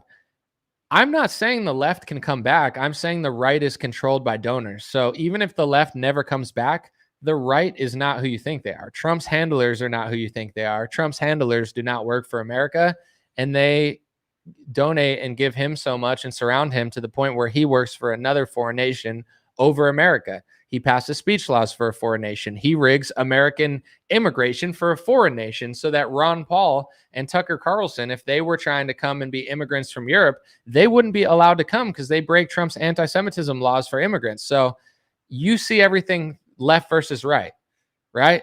Well, the left's going to lose. I'm not saying the left's going to win, but the right is not who you think they are or who I want them to be. So I'm not tripping about it. Trump's okay. But it's like you're like 10 years behind if you're still seeing everything left versus right. Let me just ask you, thank you for being here. Like, who do you listen to and trust? Like, who on the right do you listen to that tells you, like, we're beating the left, so the left goes to the right, the left, right? Like, who do you listen to? I'm just curious. Not to shame you. I'm just like, every time on Twitter somebody freaks out at me, they listen to Cat Turd. Every time. Someone's like, screw you, you piece of garbage. And I click on their Twitter and it's like, Cat Turd, Benny Johnson, Cat Turd, Benny Johnson, Cat Turd. It's like, of course, they're doing something. Jay, let me see. $40 super chat from Jay, who is infinitely cooler than everyone else who didn't donate anything. No, I'm just kidding, but thank you, Jay. Hey, bro, it's been a minute. Hope you've been well and enjoyed some fun off life. You work hard and we're better for it. No, enjoy a good vacation. Any good trips planned? We're going to Peru next week. Yeah. Appreciate it. Nothing planned right now, but I'll travel at some point, but I've been working the last month or two. Thank you for the super chat though. Appreciate it. Let's see. Someone said both sides sit on the same fence. Well, a misconception for myself is people will say, Anomaly, you're such a fence sitter. I'm actually not at all. I'll tell you what I think about everything. It's just, I sound like a fence sitter to people who think agreeing with Trump is the right thing to do and challenging him is a left thing. Like, they think I'm trying to please the left. I don't care about the left. I don't vote for the left. They can do nothing for me. They don't watch my channel. Probably not. I don't know if they do. I appreciate it, but it has nothing to do with playing the fence or being the left. It's just like, if Trump and Howard Lutnick are lying, I don't agree with it. I'm not stupid enough to have no decisions of my own. I've been doing this for 10 years. I'm not watching Sean Hannity like, Sean, put your brain onto my brain so then I have ideas. Like, that's what a lot of people are doing. Howard Lutnick is not to be trusted. If your policies align identically with Howard Lutnick, Elise Stefanik, and Marco Rubio, I'm sorry, but one day you're going to wake up and realize that your team is not your team. These people are not on your team. Trump's entire cabinet is filled with like swamp rats. RFK's okay. He's doing some interesting stuff. That's an improvement, but it's just like, it's not fence sitting. Oh, how dare you disagree with Howard Lutnick? You didn't even know who he was 2 years ago. And now he's like your best friend because he's like Trump's little minion. He's like a little mini-me wannabe Trump. Let's see. Did that guy ever say who he listened to? I'm just curious. I don't think he did. I was like, whenever someone freaks out at me, I'm just guessing Benny Johnson, Cat Turd. But okay. Mostly RJ Talks, right-wing attorneys that know current law. Andrew Branca, Red Eagle Politics is a good show. I went on, go find that interview if you can, or debate. I debated Red Eagle Politics because we disagree on stuff. I forget exactly what we talked about, but yeah, I mean, he's a nice kid. I think he means well, but I think he's I would have a debate with him again because I forget how long ago it was. But yeah, that kid has nothing for me. It's like he's operating in left versus right, red versus blue, you know, Trump versus the deep state, but that's not really what's going on. So it's a very sophomoric and simplistic analysis of what's going on. If you want to count the wins Trump is doing, that's cool. You know, it's like he's definitely doing some good things. He's doing a better job on the border, birthright citizenship. Like these are tangible things. But so much is going on so quickly, and there's a lot of really not good things that he's doing. So, you know, those channels, they don't think about that or talk about that. That's why I talk about even the 600,000 Chinese students. It's interesting because, like, agreeing with Trump isn't interesting to me. Calling the left out isn't interesting to me. Everyone does that. There needs to be that. Like, people need to call out the left. People need to like Trump. Like, that's okay. But it used to be CNN and Fox News brainwashing boomers with fake left and right Zionist Bolshevik programming, thinking they're like fighting each other when the puppet masters control both sides. Now it's like your David Harris Jr.'s, your cat turds. Like these are the new generation of brainwashing people that think they're better than media with simplistic programming. Trump bad, Trump good, you know, this and that. Someone's got to do it, but it's like if 95% of pro-Trump accounts are literally just posting the same stuff every day, it's lulling people into a sleep to the point where they don't even notice what's going on. I'll give you one example of something that I've never seen a single other person report. Is someone out there that's reported it? I would think so, probably on the internet because it wouldn't be on mainstream media. But let's just talk about yesterday. Trump had a video. I could play it, but you could take my word for it and go look at it after. He was talking about Operation Warp Speed. He recently said how good it was again. And he said it was basically a military operation. That's what Trump said. He goes, Operation Warp Speed was a huge success. It's basically like a military operation that we did.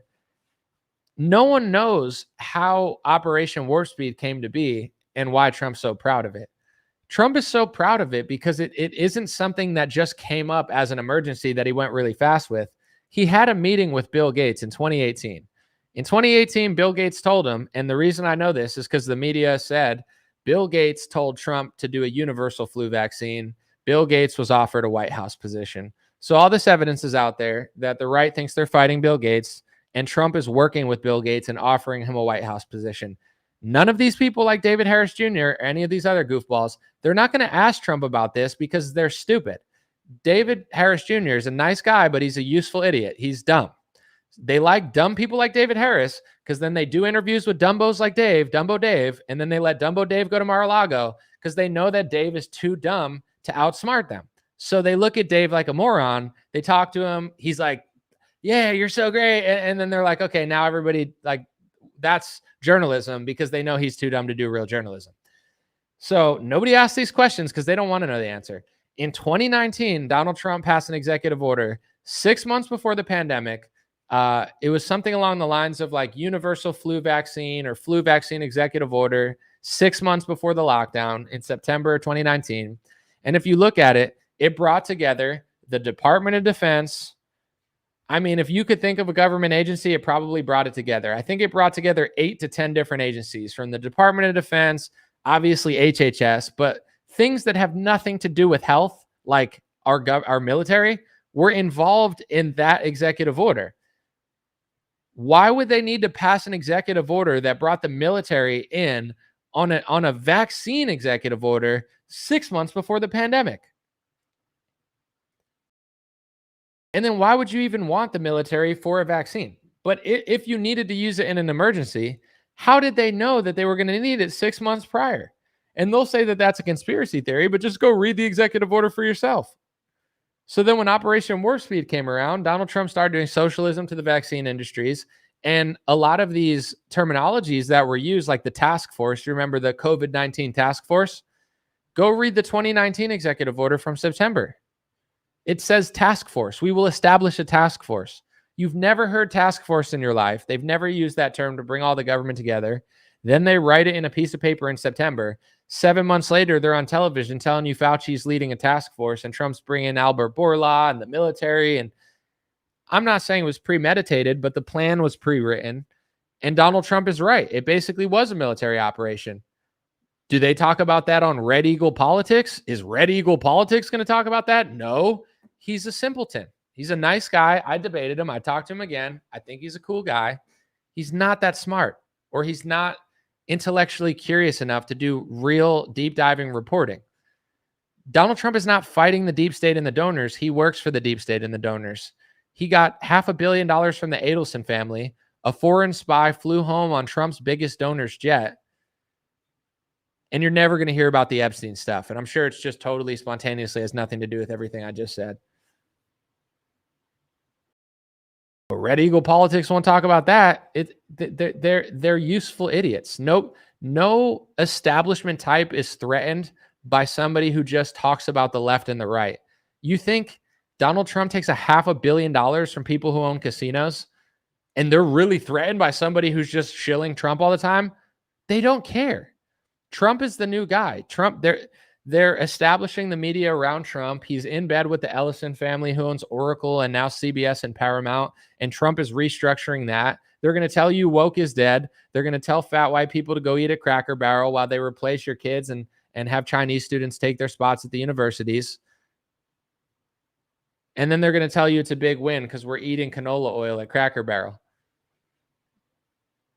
It's like they're setting up the controlled fake opposition right now. It's clear as day to anybody that does journalism. But the problem is 99% of Republican pages don't do journalism. They're professional Trump butt sniffers. They're professional Trump coattail riders. And I've been saying this for 7-8 years straight now, not to pick fights with people. It's the truth. They're the new Fox News. They're the new CNN. They're just a little bit more pro-Trump. They're catching you in a new loop.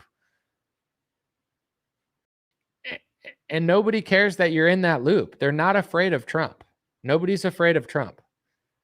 Netanyahu said in an interview that there's no daylight between him and Trump.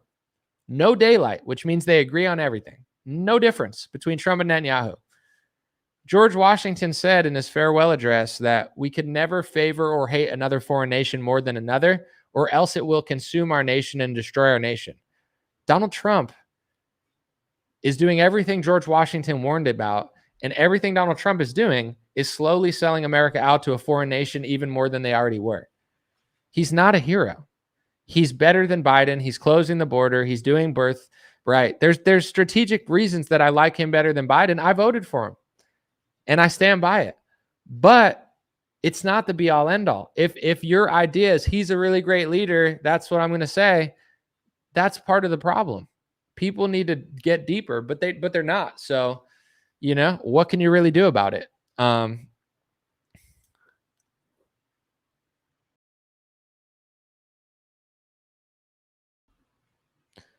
Someone said, do you know who High Impact Flicks is? He was a guy who just ranted just like you on here and got demonetized and banned.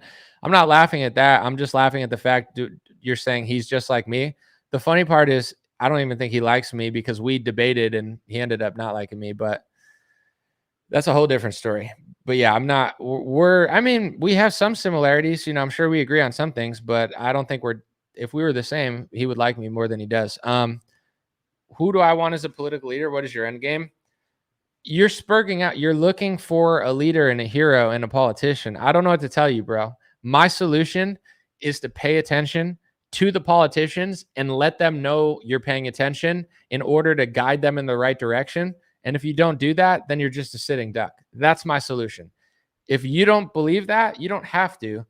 But like spurging out is just showing you're having like a brainwashing short circuit. What do we do? Who do we run to? From the left to the right to the left? Is it DeSantis? Is it Trump?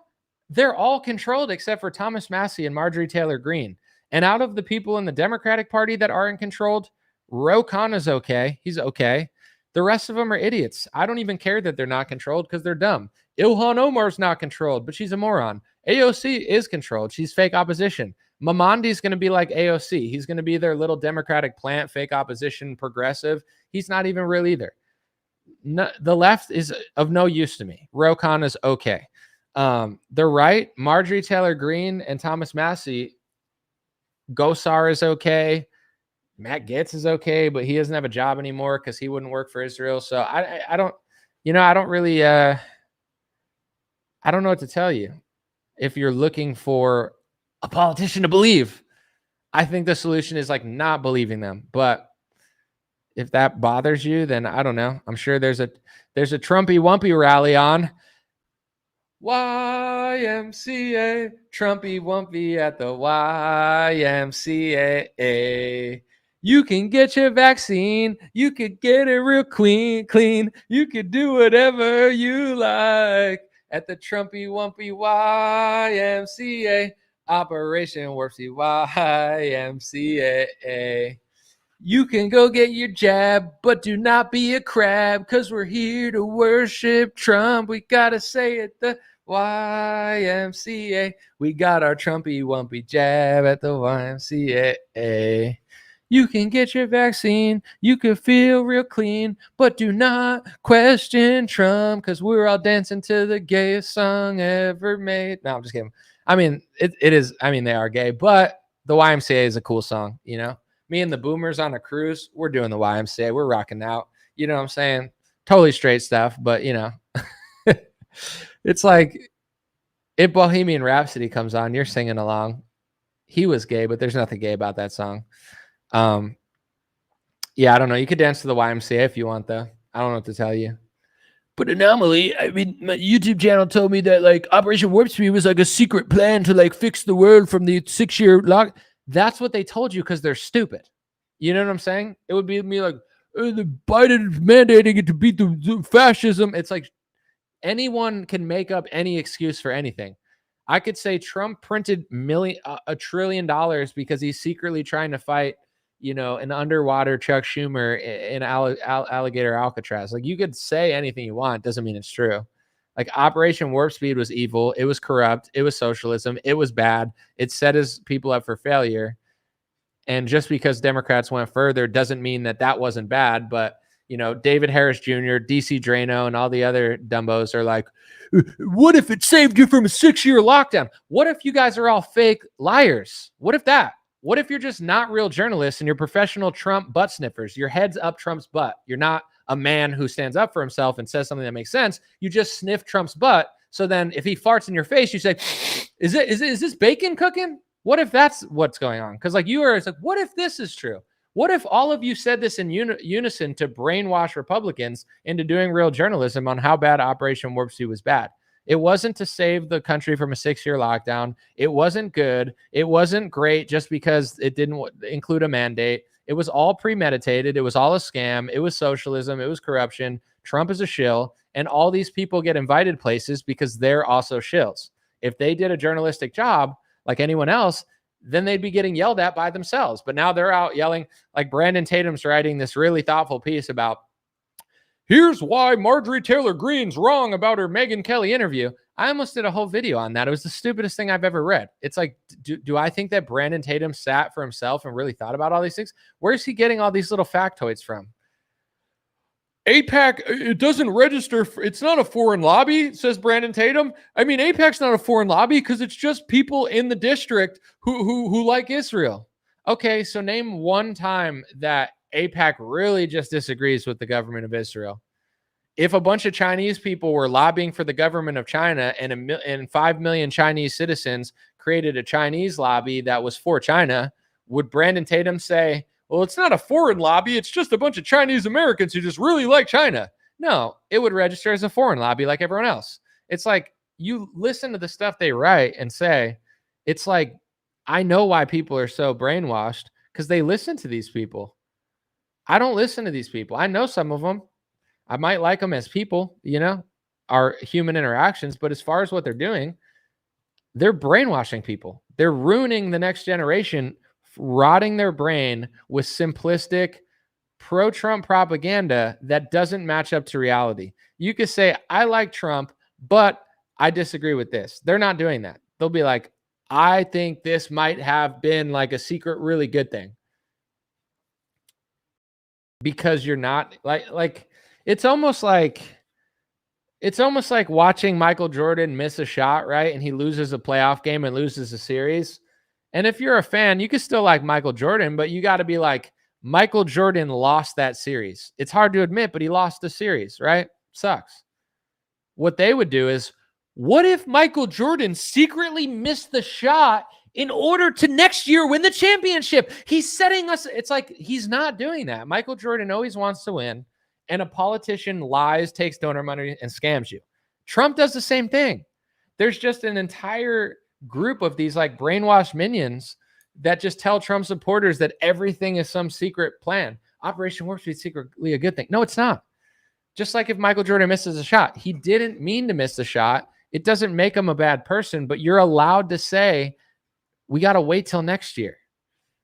These people don't do that. They're like, what if it bounced off the rim? It's going to fly to a different dimension. And 4 years later, to save from a 6-year Bulls lockdown, and they didn't want to trade Scottie Pippen, so they had to keep the deadline low because the trade deadline was coming up, and their budget was low. So he purposely missed the shot to keep Scottie Pippen to then save the team for 5 years. Like, didn't what I just said to you sound believable? Like, if I were one of these people and I said Michael Jordan purposely missed that shot because if he made the shot, the salaries would go up, and then you wouldn't have a team for 7 years. You could only have it for 1 more year. So he misses a shot, right? Then they're able to keep the team because the salaries are lower, and then they can win 3 times straight. Isn't what I just said to you? Doesn't it sound believable? Like, I just made that up off the top because I'm a creative person. It never happens. But it sounds like something that could happen. Like, you could purposely tank a team in order to keep the players for longer. That's what people do with Trump. They just make shit up and then make it sound really believable. And people are like, well, yeah, I like Trump, so I'd rather that. But with politics, it's even harder because it's like you're out for 4 years, then the Democrats are in, and, people say things take time, and there's this person, that person. So it's easier to trick people because there's always like I don't know. You can't really see everything. Someone said it was sort of funny to follow those guys and then notice slowly but surely they became butt sniffles spiels. There's levels to it too. Like, people always will say like, oh, it's just the guys with the QAnon. Like, there's X22 reports and those type of people where like their whole spiel is just like, let me create a story where Trump's the good guy and everything he's doing is for our best interest, right? He's like the obvious level that still millions of people get brainwashed by, but that's okay. But then there's people that are like, oh, I'm not that, I'm not like him. I don't believe all that stuff.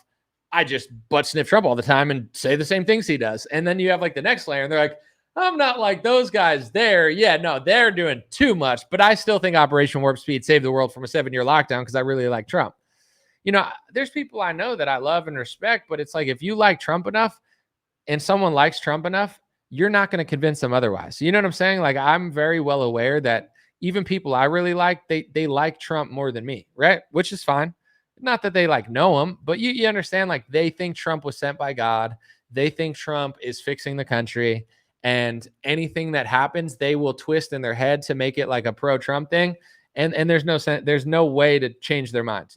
I have friends like that where it's like, we don't even talk about it that much because I don't care what they think. They don't care what I think. But it's like, I know that if I ever call it out, they're going to, in their head, like, justify it and be like, yeah. But I think he's doing this and that, It's like, all right, agree to disagree. Someone said, and then you realize, well, I'm not reading that. Let me see. Someone said, I don't even think there are too many people where there are a lot of risks getting harassed by a worker. I'm not talking about like saying your opinions out loud. You can keep them to yourself.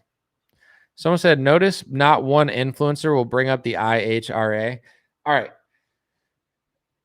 Nobody pro-Israel or Zionist, they almost never talk about it, because if their audience realized that all of the people on their side were passing anti-Christian, anti-American hate speech definitions into America to basically try to rig the system on a government level, they would lose every debate. That's why they won't debate me. I'm not losing a debate on Israel or the Israeli speech laws being passed in America. Nobody. I know PBD. PBD knows me. I'm not going to say what we've talked about, but we've talked multiple times. I've met him in person. We hung out. He's called me. I know Patrick, right? And I'm not going to talk about it. I'm a respectful person. It is what it is. I would love to talk on Patrick's podcast, but I don't think he'll ever invite me on because I'm not going to get that many clicks or anything. You know what I'm saying? I'm not Netanyahu. I'm not like Andrew Tate. So I'm not going to generate that much revenue, most likely. Maybe it's possible if we talked about something, but I want to publicly talk about with him about these topics. See if he will. I don't think he will. Charlie Kirk, anybody. They can't win a debate with me on this topic because I'm not stupid. I'm not crazy. I'm not angry. And they're missing something. There's something they won't talk about. So their audience doesn't seem to get it. Like, oh, you bring certain puzzle pieces into the equation. Now it makes a lot more sense. But if people did that, then everybody would know. And if everyone knew, then they couldn't keep acting stupid about it. You know, one thing Patrick did recently that also I kind of want to do a video on, but I've been busy. He said everyone has Israeli derangement syndrome. He called it Israel derangement syndrome. He goes, I don't get it. I could talk to Patrick about it publicly on his show.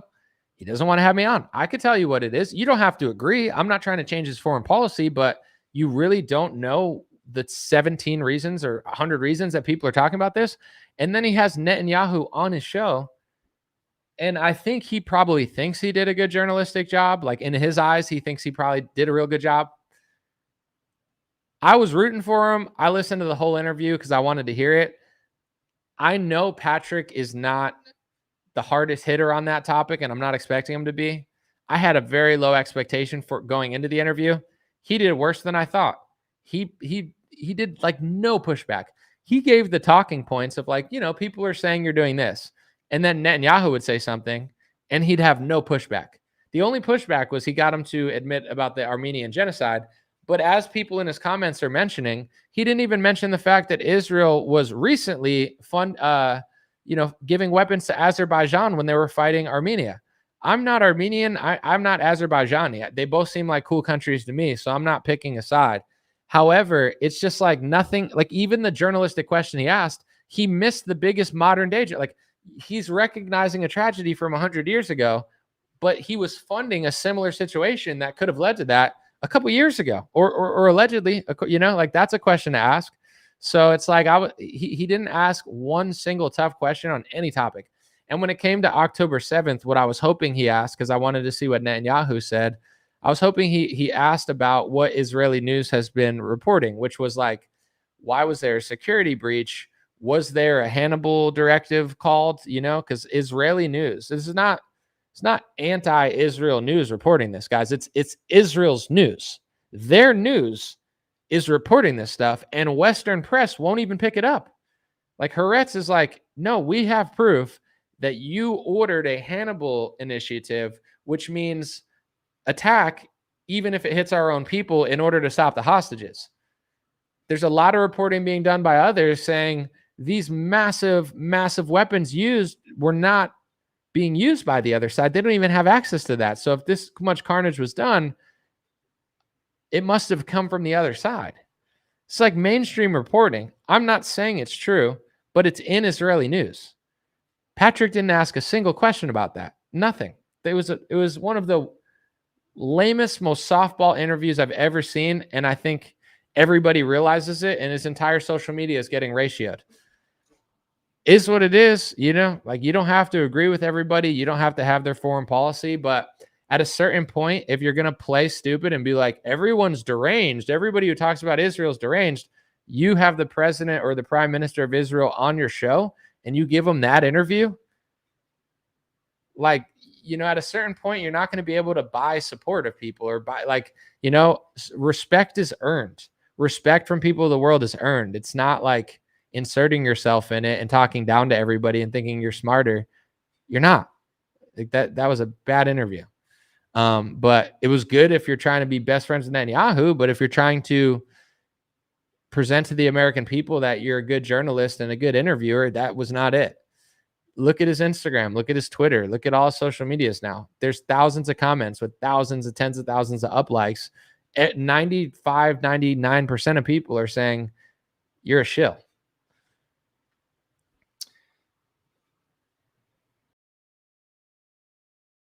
I'm just saying, I want to have a conversation about the topic because I think that there's a concerted effort on a lot of big shows to just not have that. But, you know, everyone can choose to talk to who they want to and talk about what they want to. But as you said, people that pushed Zionist talking points, they don't talk about the IHRA speech laws. They just won't do it.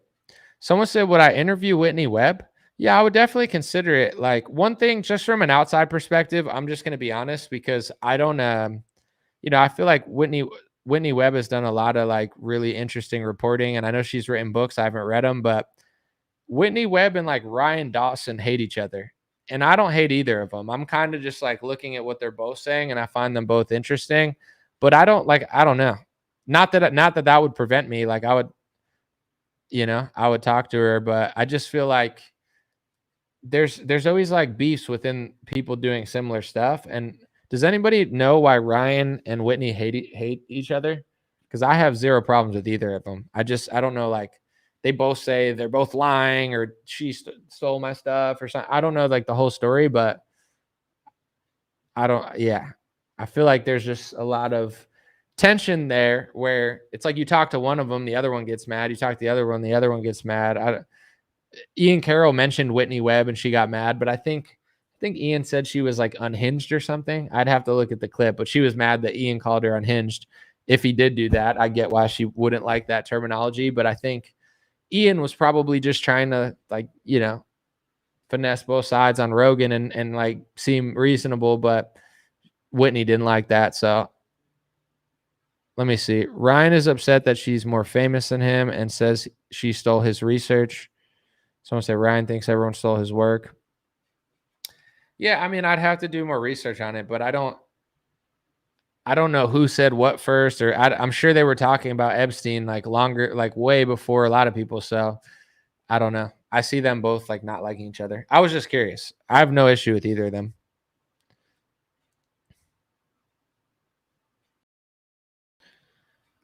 Let's see. All right, I'm gonna last like 10 more minutes. I'm gonna keep this under 2 hours, so let's do that. Someone said, I hate hearing the word anti-Semitism. Well, you sound like an anti-Semite. We're going to send you to anti-Semitism school. Anti-Semitism school, it's going to be Donald Trump and Elise Stefanik doing the YMCA with the Anti-Defamation League grading you. And they're going to give you an F if you're white. I'm just kidding. I made that up. You're like, why did I get an F? I did the YMCA right. Well, they're like, but you said America first, and that's hate speech or something. What about that moron Michael Tracy, someone said? What sucks is I really liked Michael Tracy like a few months ago. It's not that I don't like him, because some things he actually is right about and like nobody wants to give him credit. But with the Epstein stuff, like he's just trying like I get what he's saying. Michael Tracy is a left-wing reporter, but he's always been really good at like pointing out things about the right that nobody's paying attention to. I actually really liked Michael Tracy. Once the Epstein stuff came out, he's kind of playing this role of like, it's not as big as you think it is, which is funny because like Michael Tracy, he's very critical of Israel and like the Israeli lobby. But with Epstein, he just thinks like there's no bigger picture there whatsoever. To me, I think there's enough evidence to show that there is something there, but let's just say you don't think there's enough evidence there, like Michael Tracy doesn't think. To me, I would think like on brand with him would just be to be like, I don't think so, but I don't know. He just seems so certain. Like he's acting like he's so certain that everybody's exaggerating about Jeffrey Epstein, and he's so certain that it wasn't really that as big as everybody thinks it was. And the thing is, like, I don't agree. So it's like, he's picking his hill to scream on with the Epstein thing, and I feel like it's really shot his credibility. I respect Michael for saying what he believes and saying what's unpopular, even if it's not. Like I've seen him say some stuff that are true, but on the Epstein thing, like how does he he thinks he knows for sure that everyone's exaggerating about Epstein. Some people are exaggerating about Epstein. Some people are running with stories that aren't true because that's the internet. But just because some people are running with stories that aren't true doesn't mean that there is no grand conspiracy with Jeffrey Epstein. Like, oh yeah, he was just the billionaire that knew everybody, that was friends with everybody, that was at every party, that had $1 billion, that, you know what I'm saying? But yeah, people are overdoing it. It's like, no, I think the government's underreporting it. So because they're not telling us what it was, everybody's just assuming. So yes, some people are getting carried away, but I feel like Michael Tracy is just obsessed with acting like there's nothing there, which makes no sense to me because Michael Tracy is one of the best journalists when it comes to pointing out like the Adelson family, the Israel lobby. Like he does the best reporting on that. So as somebody that knows how much power that the Israel lobby has in the donors, for that same person, Michael Tracy, to just turn around and act oblivious on Epstein or just like act like he's so sure that there's really not as much there as everyone's saying, it doesn't make any sense to me. Like I don't know why he's choosing this to go down.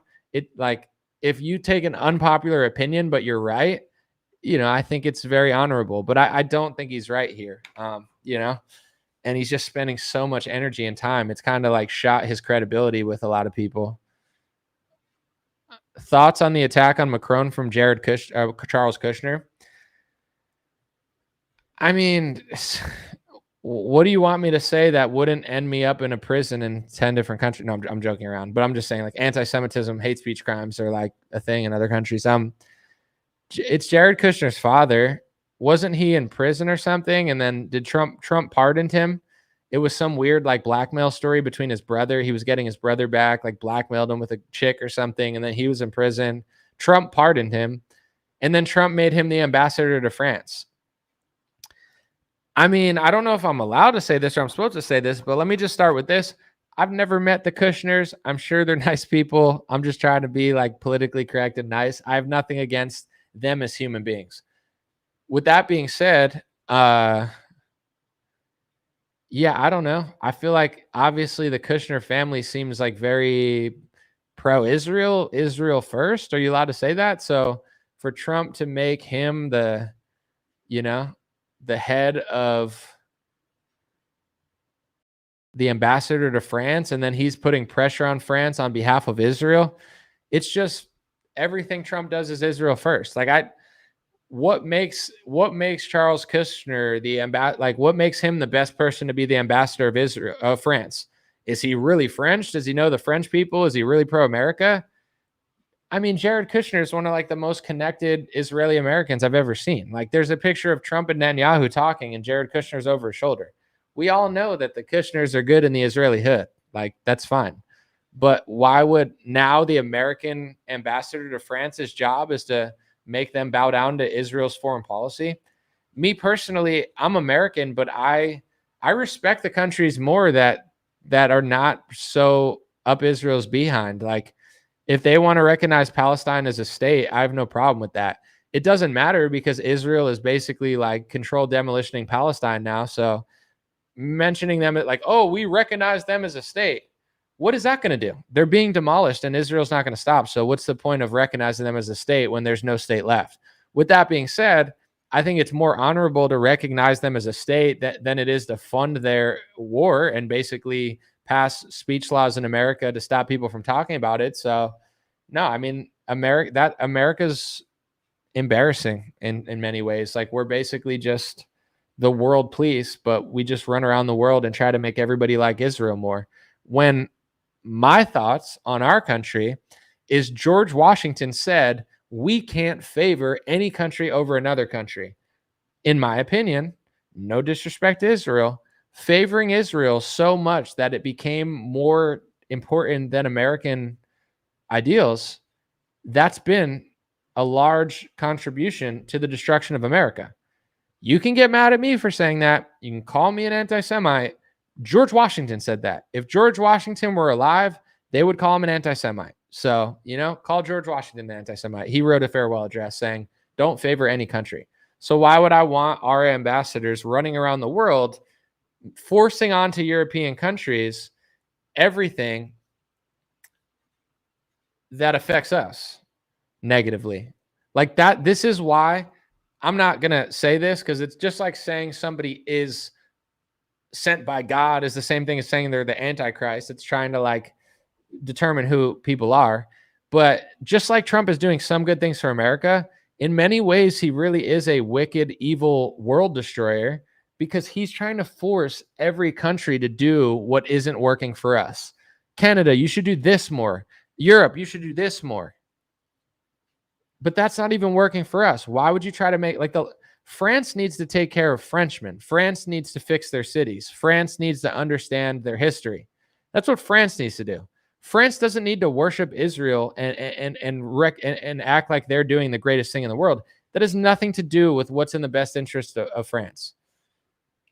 So that's what Trump does, though. And Howard Lutnick, it's so evil. Oh, let's sell Europe beef.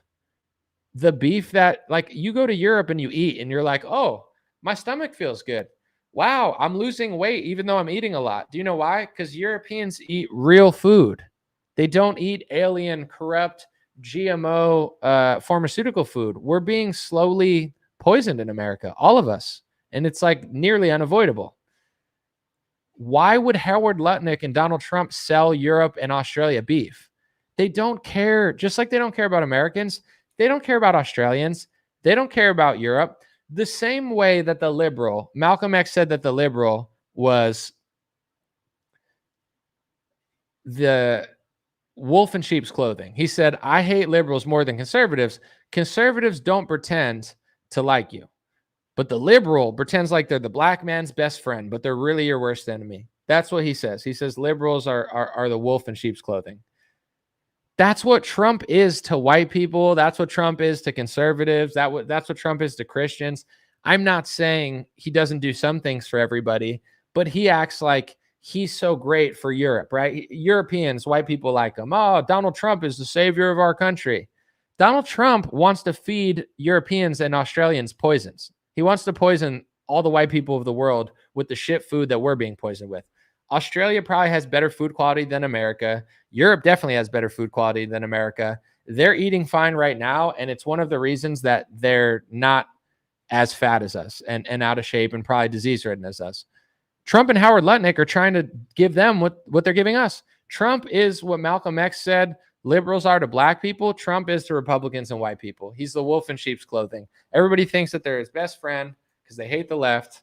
I don't like the left either, but Trump is the wolf in sheep's clothing. He is the guy who's hurting Europeans when he says he's helping them. He's the guy who's sabotaging European countries when he claims to be fixing them. He's the one rigging the opposition, the right wing, the only people that would ever fix Europe or America. It's not going to be the left. Trump's rigging them to make sure that they're all controlled by people who worship Israel over the country. And just like George Washington says, if you like any nation too much, then eventually it consumes you and it destroys your nation. George Washington was right. Donald Trump is wrong. So it's really sad that people don't see that. But what can you really do about it? You know, what do you like? I just say this to who's listening for historical purposes, etc. And, and for my show. And in 10, 15 years, they'll be saying Anomaly was right. I was not the earliest because I think Adam Green talked about it. Nick Fuentes talked about it. Other people talked about these things. But the IHRA anti-Semitism hate speech laws,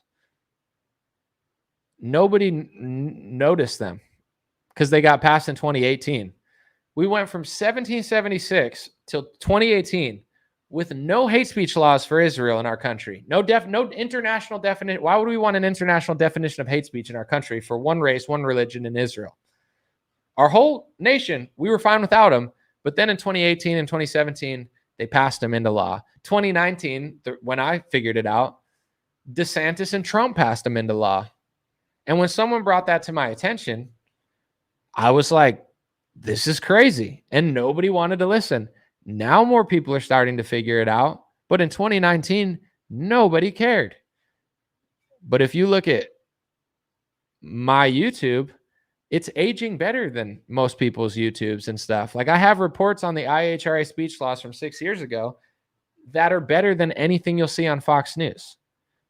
It's better than anything David Harris will ever do in his life, ever.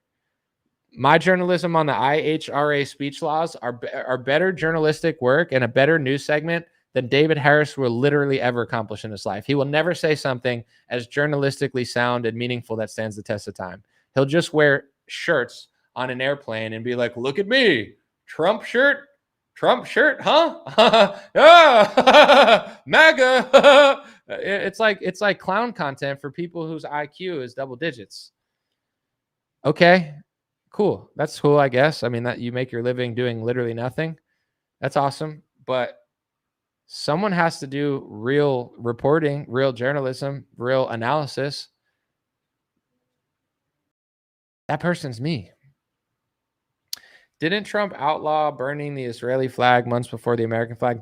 Trump didn't outlaw it. There's court cases going on about it. So I don't think it's outlawed, but there are some sort of organizations that are trying to sue to say that the Israeli flag is essentially like an ethnic flag, so burning it is like ethnic discrimination, something along those lines. They're trying to figure out a way to penalize people more for burning the Israeli flag. So there's places already though where you will face higher penalties for doing that. Like let's just say you commit some sort of crime and then you burn an Israeli flag in Florida, you might already face higher charges because, DeSantis and Randy Fine, like they're already passing little speech rules into Florida to try to hype up charges. So you might be able to burn a flag, but I guess it's like the context. Like for example, let's just say you're protesting and you break a law protesting. Normally, it's like a slap on the wrist and they're like, "Hey, don't stand here." But like with January 6th, they acted like, you were trying to take over America. So then they threw people in jail for like 20 years. So it's the same thing with like the Israel thing. It's like in context, I don't know. Same with the American flag. Like, is someone going to stop you from doing it in your house or something? Probably not. But if you do it in the wrong setting where they could catch you on something else, then you might be stacking jail time. These are the way they operate. So I don't know, but it's just look out. Sam said yours isn't that good. My what? My reporting. Thank you, Sam. Appreciate the compliment. With friends like you, the sky's the limit. Thank you, brother. Someone said the flag, just like calling Palestine a state, are nothing but symbolic moves, nothing else. 99% of their actions are against the 1% is throwing bones to the masses. Yeah, like I said, I mean, if I had to choose, would I rather someone recognize Palestine as a state or just fund Israel and say that Palestinians don't deserve anywhere? Yeah, I'd probably err on the side of Palestine as a state, but yeah, it doesn't mean anything. Like, you're a state.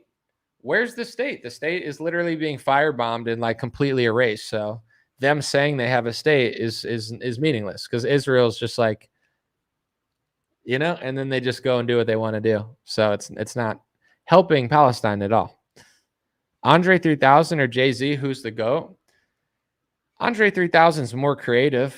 I like Andre 3000, but I would say Jay-Z has more hits.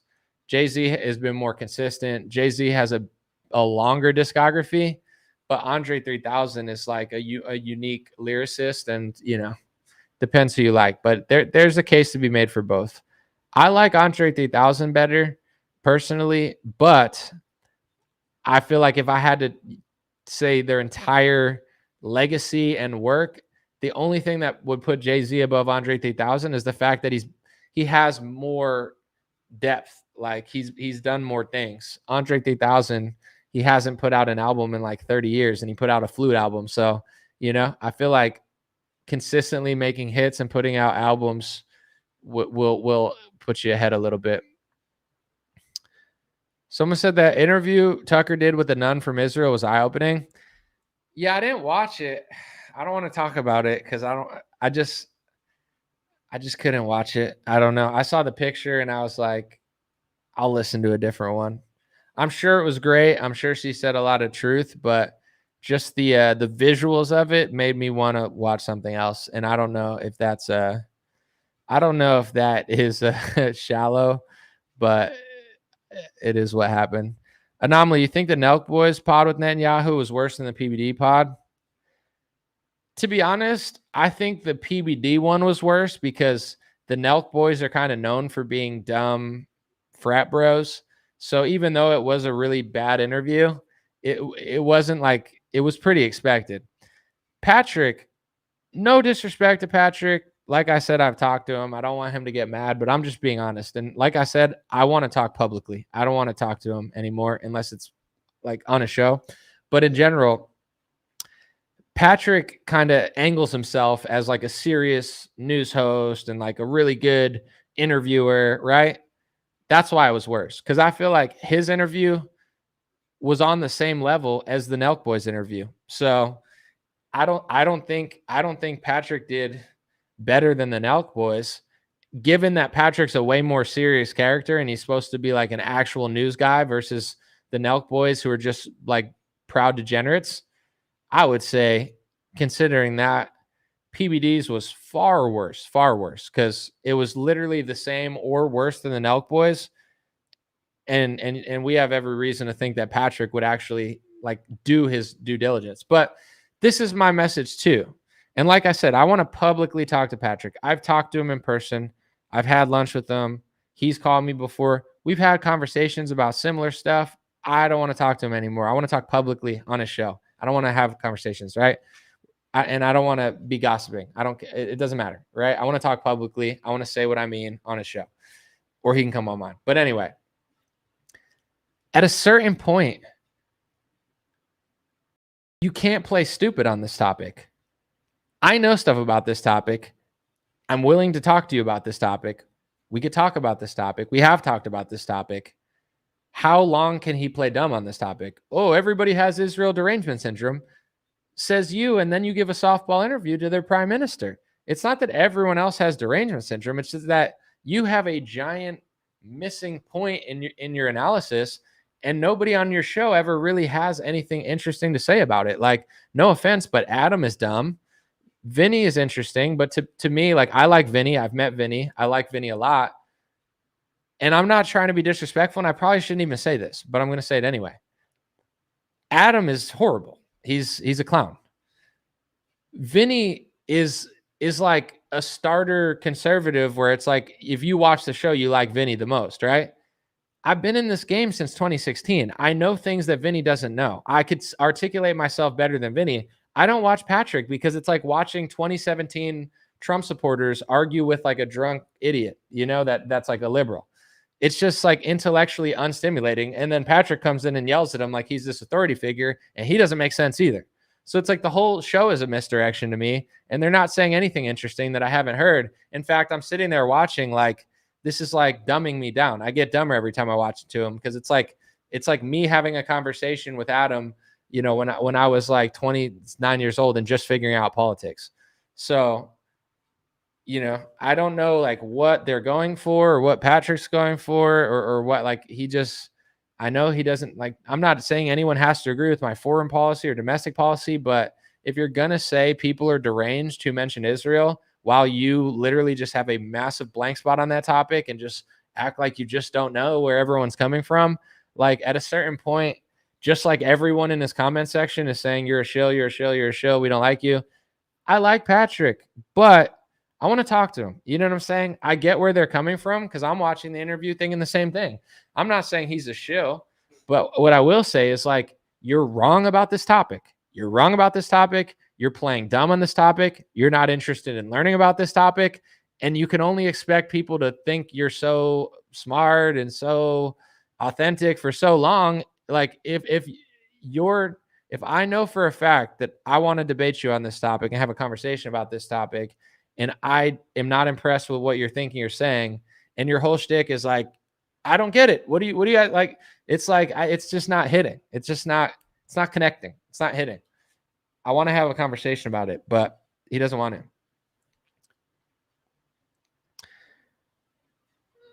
So it is what it is. But I know, like, eventually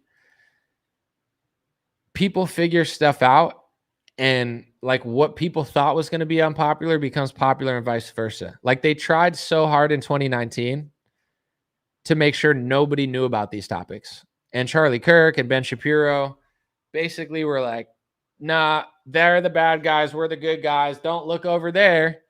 And now everybody's looking over there. So the days of like gatekeeping, if we wanted somebody to gatekeep on this topic, we'd take a time machine back to 2019 and just listen to Charlie Kirk and Ben Shapiro. It's old. It's nothing we haven't seen before. And if someone's going to come on the scene new and play the same old games that Charlie Kirk and Ben Shapiro used to play, we've already seen this before. And like I said, I don't want to talk too much, but like we've talked about it, and I want to have a public, civil, above the belt conversation about these topics, because I just do. I don't want to watch a show that won't talk about them because it doesn't interest me.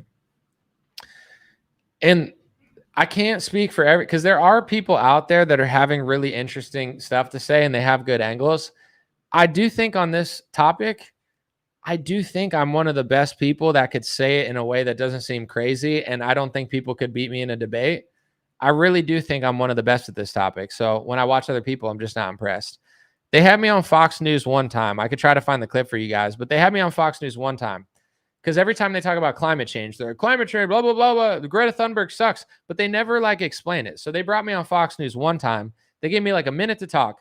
I jammed like 7 facts in that I was like, this is why they're lying. I'm not just saying you're lying. Like I feel like I articulated it better than anybody. And then they never invited me on the show again, even though I crushed it. Everybody that saw it, they're like, dude, you killed that. I can't believe they never had you on again. It's like, I don't think they're interested in people crushing. Like, I think they're interested in like just pissing people off and just like making everything really basic. Let me try to find that interview again real quick, because I watched it recently and I was like, I would love to. I don't seek attention. Like, I need to be seen. I just get annoyed when people can't do it as good as me. And then I was like, all right, I could do this way better. I found it. Here's my Fox. Oh no, it's too small. I guess I can't play it. Oh well. Thank you, Italian Goddess. Someone said, I haven't seen Tucker interview Netanyahu. I don't think Netanyahu would go on Tucker's show. I mean, maybe I'm wrong, but Tucker would let Netanyahu on his show. I just don't know if Netanyahu would want to talk to Tucker, because Tucker would give a journalistic interview. And right, I mean, maybe I'm wrong, but I've seen Netanyahu went on the Nelk Boys softball interview. Patrick, worse interview. Like, has he went on anyone's show that does actual journalism? I haven't seen it, but we'll see. Hey there, late to the party. What's up, Marla? Play the audio. I could do that. Hold on. I mean, I could probably just find the clip. It would just take me a second. It's probably in my download somewhere. Dun, dun, dun, dun, dun. It's going to take too long. It's on my Instagram. You can find it.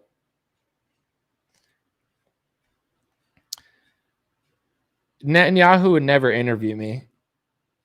But if he did, he'd probably do it. Like, dude, in the Patrick interview, it was really creepy. He goes, Iran has the capability to hit anywhere in Europe and blow them up. He goes, Patrick, where are you at again? Where's your studio? And Patrick goes, Fort Lauderdale. He goes, yeah, they're going to have the technology to reach Fort Lauderdale. Like, that's the type of vibes you get from Netanyahu. It's like, listen to what I say, or else you're going to have to listen to what I say one day, you know? And that could be perceived 2 ways. If you believe and like Netanyahu, you could be like, wow, Netanyahu's a prophet. He knew this was going to happen. You know, he warned us. We need to help him, or else the jihad's going to take over. But if you're suspicious of him, you think, was that a veiled threat?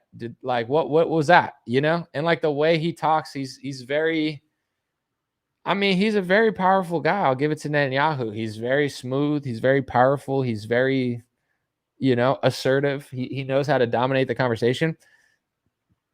Go watch the Patrick interview with him. Like, Netanyahu is very, he's Netanyahu.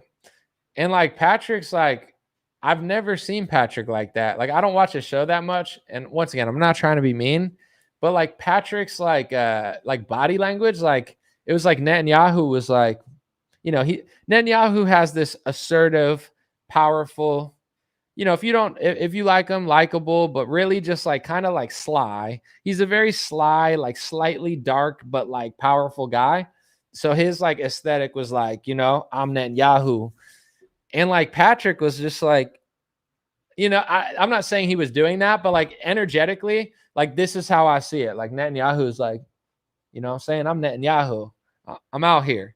And like Patrick's kind of like body language, like spiritually, and like his face, like he just looked like a bird that just woke up. Like he looked like he might have been nervous. I don't know. I'd be nervous talking to Netanyahu. It's scary stuff. But like if you watch it, I was like, I've never seen Patrick look that way. I can't explain it, but he just looked like really like weird, you know? I don't know. Like he was nervous, or I can't really tell. But I've been nervous before, so maybe I look that way when I get nervous. I have no idea. He was under a spell. Dude, you gotta find, like, if I find a picture of it, it's interesting. I can't really like put a finger on it, but I could upload the clip of him basically saying, like, you know, where Patrick's studio is. I don't know if it's gonna have that face in it, but dude, this was like a moment. Hold on. I'm gonna play this. Hopefully I won't get copyright stricken for this. If I do, whatever. It was worth it. I'll just take a L on this whole video. I don't even think I make that much money on YouTube anyway, so it's whatever. But here's the clip that I thought was crazy. Tell me what you guys think. Do you think this is him like prophesizing? Keep in mind, for context too, regardless whether you like or dislike Netanyahu, he's made claims about Iran having weapons for like 30 years. And most of them were exaggerated and not true. You know, they're going to have it in 3 months. There's compilations of him saying that like 30 years ago. And then 30 years later, it's like, oh, they're really close. Like you just said they were really close 30 years ago. So with that content, like this is the type of stuff I would have said to Netanyahu. I mean, I'd be scared to say it to him, because then he'd probably be like, where do you live again? Oh yeah, we, you know, I wrote right off my show. I'm just kidding. But you know what I'm saying? I don't really want to have that moment, but if I have to for humanity, I'll do what I got to do. But anyway, it's like, if I were Patrick, I would have been like, there's whole compilations of you saying that Iran's a week or 2 weeks or 3 weeks away from like the 1990s. So even though, you know, let's just say I believe you, what do you say to people who don't believe you? Because you kind of have a track record of exaggerating about how far they can hit or how close, you know. This is an easy journalistic question without taking a side. But here's the clip of him essentially asking Patrick, like, where are you again? And then I think once he did that, he was like, yeah, Iran's going to reach there. Does this to you sound like him being a friend warning Patrick, or do you think this is almost like a veiled threat? Let me know. They're developing now ballistic missiles that can reach deep into the heart of Europe.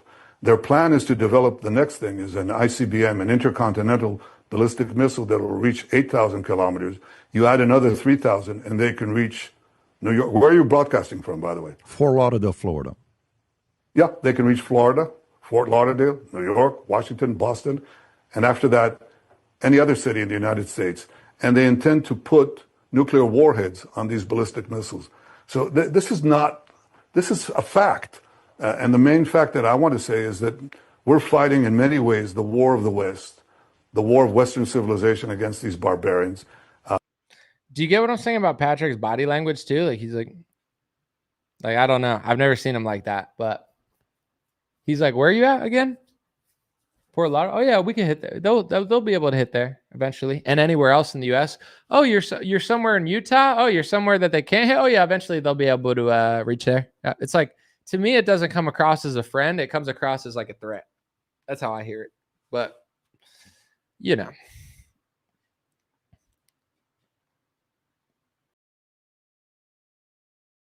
It's like that monkey meme where he's like, you know, he always says that too. Like that's his favorite thing to say. I've been watching Netanyahu interviews. He did that to the Nelk boys too. He goes, where you guys at again? Where are we at right now? Oh, New York City? Oh yeah. They can reach here. And then it's like the vibe is like, okay, I don't know. Just, it doesn't come across as like,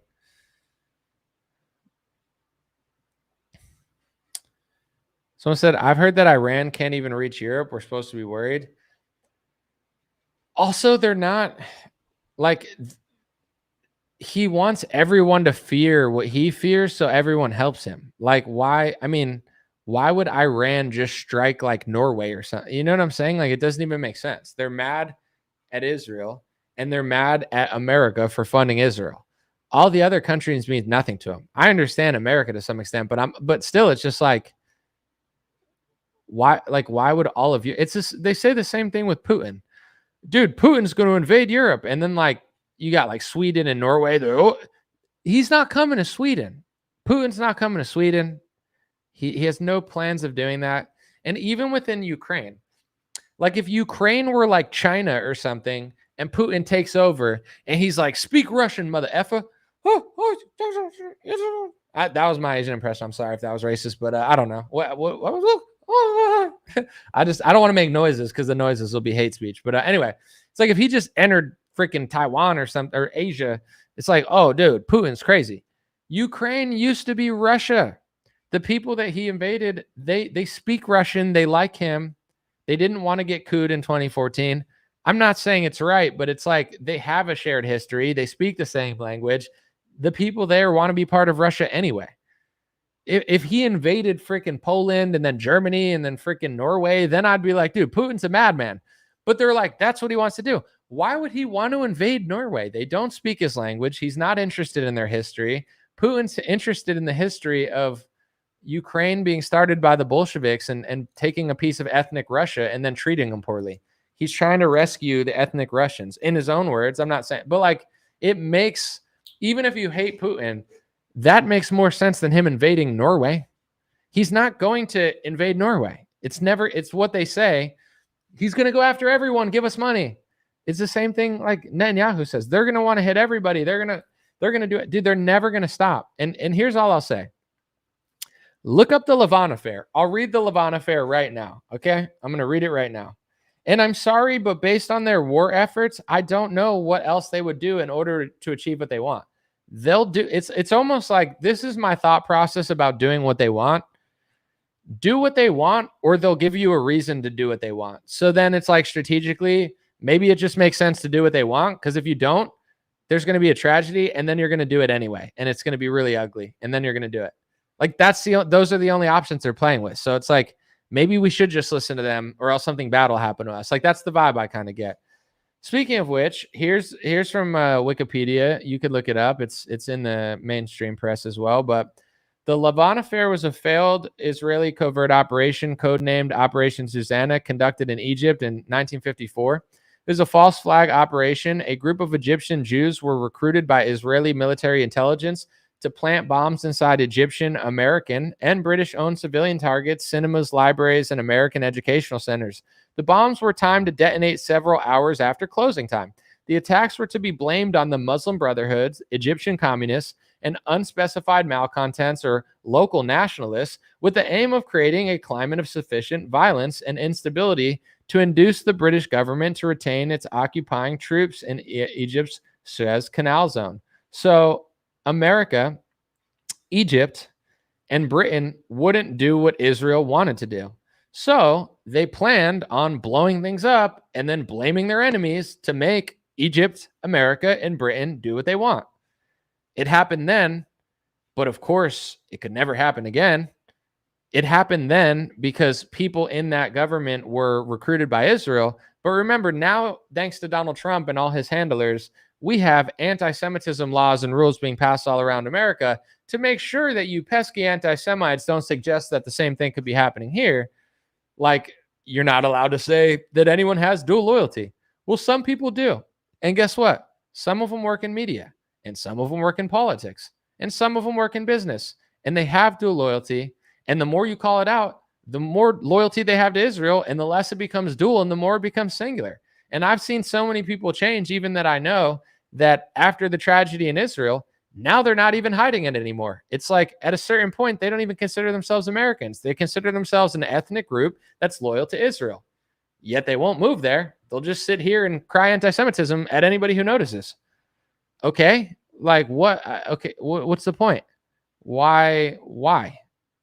You think nobody, like, you think no one notices? Like, I don't care what country you like. You could like Egypt, you could like Israel, you could like Palestine, you could like Japan, you could like Canada. But if you live in America and have loyalty to your ethnicity and a foreign nation, and then cry hate speech when any other race does what you're doing, it's like, of course everyone notices, and of course nobody agrees with your lopsided logic. It's like, and now what they're doing, like the Mark Levins of the world, is it's not, they're hoping to make the last 3 years like World War II in the history books, where everybody's kids and their kids learn about this massive tragedy and how great Israel is and how bad everybody else is. But it's not working. It's not working because we're all watching it happen, and like everybody outside of Republican boomers isn't buying it. So now what they're doing, like Mark Levin, is now he's invoking World War II again, because that's the only thing that people seem to remember. So he's like, Tucker reminds me of World War II and Nazi Germany, blah blah. Like, that's what they have. It's like if the present moment isn't convincing people, then they'll just revert everything back to World War II, and Mark Levin will call everybody Nazis. It's like, unfortunately, it's just not working, but that's the desperation that they have because nobody's buying it. So it's like, go back to the playbook, to the word that everybody says all the time and call it. Tucker is not that. But this is what I will say. People need to, like, one thing that I notice from people that are in politics or listen to stuff, a lot of times their opinions come from other people's opinions instead of agreeing with other people's opinions because you have a baseline of understanding. Some people do have a baseline of understanding, but they're not actually right. And you have to have a lowered ego to know that maybe you're wrong about something. But in general, it's like history repeats itself and everything stacks on top of each other. But if your understanding of history is incorrect, then history will be repeating itself. You just won't understand it because you have certain words and certain policies that, you just keep repeating. I'll give you an example. And I hate to bring this up now because it's just, I don't know. Everyone's going to say it's repetitive, but unfortunately, it's the only example in my mind. So I'm going to say it anyway. But, someone tweeted out, I think his name is like Kangmin Lee or something. He's some Republican guy. Cool kid, cool guy. He said, how in the world is New York City like going to vote for Mamandi? Like, and I think he noticed, and I don't have these stats with me, but he was saying, and I'd have to fact check it, but he was saying that a majority of the Jewish population in New York City is going to vote for Mamandi. And once again, I haven't seen these stats of like which ethnicity is voting for what. I know he's the front runner, but I do understand that New York, it's not like 50% Jewish, but it's a very Jewish city. And Mamandi is a threat to Zionists, allegedly, because he's like not pro-Israel or something. So what Kangmin Lee was asking was like, how in the world would a majority of Jewish people be voting for a Islamic communist, essentially? Like, it doesn't make sense to me. So I posted him an article from the Times of Israel. They always publish this in Israeli publication. And I said, who do you think the Bolsheviks were? There's an article. I'm just going to read it so I don't get in trouble. I mean, I could still get in trouble, but it's fine. At least hold on. I'm just going to get it right. So this is from the Times of Israel. They published this in 2016. It says, Trotsky's Day Out, How a Visit in New York City Influenced the Bolshevik Revolution. It says, author Kenneth Ackerman explores the life of a Jewish radical in the weeks leading up to the overthrow of the Russian provisional government. So this is what I'm talking about, history repeating itself but not understanding it. Kagman says, how could a majority of Jewish people vote for a socialist or a communist? Well, where do you think socialism and communism came from? Where do you think the Bolshevik, not only did the Bolshevik Revolution come from a lot of Jewish leaders, but they also flew to New York City and were plotting it in New York City. I don't know if you're supposed to say that, but I just did. I don't know how else to say it. Like, not everyone Jewish believed in the Bolsheviks. Not everyone in the Bolsheviks were of that ethnicity. But a lot of their leaders and founders and people who wrote communism and people who orchestrated it, they flew to New York City, orchestrated it, and it's in the press. So it's not it might be shocking to other people. Like, how could this population vote for a communist? Who do you think created communism? Who do you think created socialism? Who do you think was behind the Bolshevik Revolution? It makes sense. It just doesn't make sense if you don't understand it. If you're listening to PragerU, founded by an Israeli intelligence member, oh yeah, I'm sure they're going to be really honest about this topic since their CEO is Israeli intelligence. I bet they have thrilling insight on this stuff. Dennis Prager actually does have a video on this. I'm gonna find it real quick because if he says it, it's a lot more tolerable. But he did actually, hold on one second. He actually did say something about this, and you know, I don't want to like quote tweet him because I'm in trouble for it. So I'll let Dennis Prager do it since he takes trips to Israel and stuff. But yeah, I would love to know the context of when he said this because I don't watch PragerU, but I like Dennis Prager. I mean, we don't agree on everything, but I like Dennis Prager. I feel like he seems like, the fact that he said this, regardless like of why he said it, I consider this a very honest moment. But here's what he said about all the isms that Republicans hate. Every ism except Nazism was founded and or led disproportionately by Jews. You name it. Marxism, humanism, socialism, environmentalism, feminism, Jews. I don't like, he admitted that. I don't know. Like, I'm not supposed to. So what I'm trying to say is not like nowadays, not everybody agrees with that. They're just like in different communities. There's communists that are white or Asian, like there's all sorts of stuff, but it makes sense that a group of people that historically supported all the isms would support communism now. It's like, but I heard on Fox News that they said that they support this. Well, that's what they told you. I don't know. And then your understanding is what Mark Levin said. If you think Mark Levin is the great one, then yeah, you're not going to understand anything if you believe someone like that. But yeah, it's pretty fascinating that he admitted that or said that publicly. But yeah, with that whole rant, it's like history does repeat itself. It's just most people don't know history. Most people only know the history that they've been told, and most people only know the history that they're fed. And like certain narratives are shoved down people's throats, while other massive events in history are underreported or completely not reported, or reported with a skew to stop you from getting to the root of why that actually happened. So then you can never actually figure it out because then you'll just run in circles. For me, once again, I probably shouldn't say this, but I'm going to anyway. I don't trust anyone that wants to censor an opinion about history, right? I don't agree with a lot of shit that I hear, like a lot of stuff, like pretty much most stuff I don't agree with, but I don't know how many speech laws there are to stop people from having certain historical opinions. I know one group of people that has the most speech laws in the world that will throw people in prison for questioning history, that will put politicians on trial for questioning history, that will take away people's bank accounts for questioning history, that will fly Elon Musk to a foreign country. Like that alone should tell people everything that they need to know. I'm not asking you to think the opposite or whatever. I'm just saying, like, to me, that reeks insecurity. If you're really secure in what you're saying, you need a speech law for it. Because to me, let's just say I know nothing about history, right? And I'm trying to figure it out. Instinctually, I wouldn't trust the people who have a speech law for their history. That would make me think like, yeah, that doesn't seem fair, or that doesn't seem right, or that why would you be allowed to say whatever you want to these people? But like, for example, Mark Levin and Tucker Carlson, right? They'll talk to each other. They talk trash to each other. Mark Levin has a lot of words he could use against Tucker Carlson that hit way harder. He can call him a Nazi. He can call him a racist.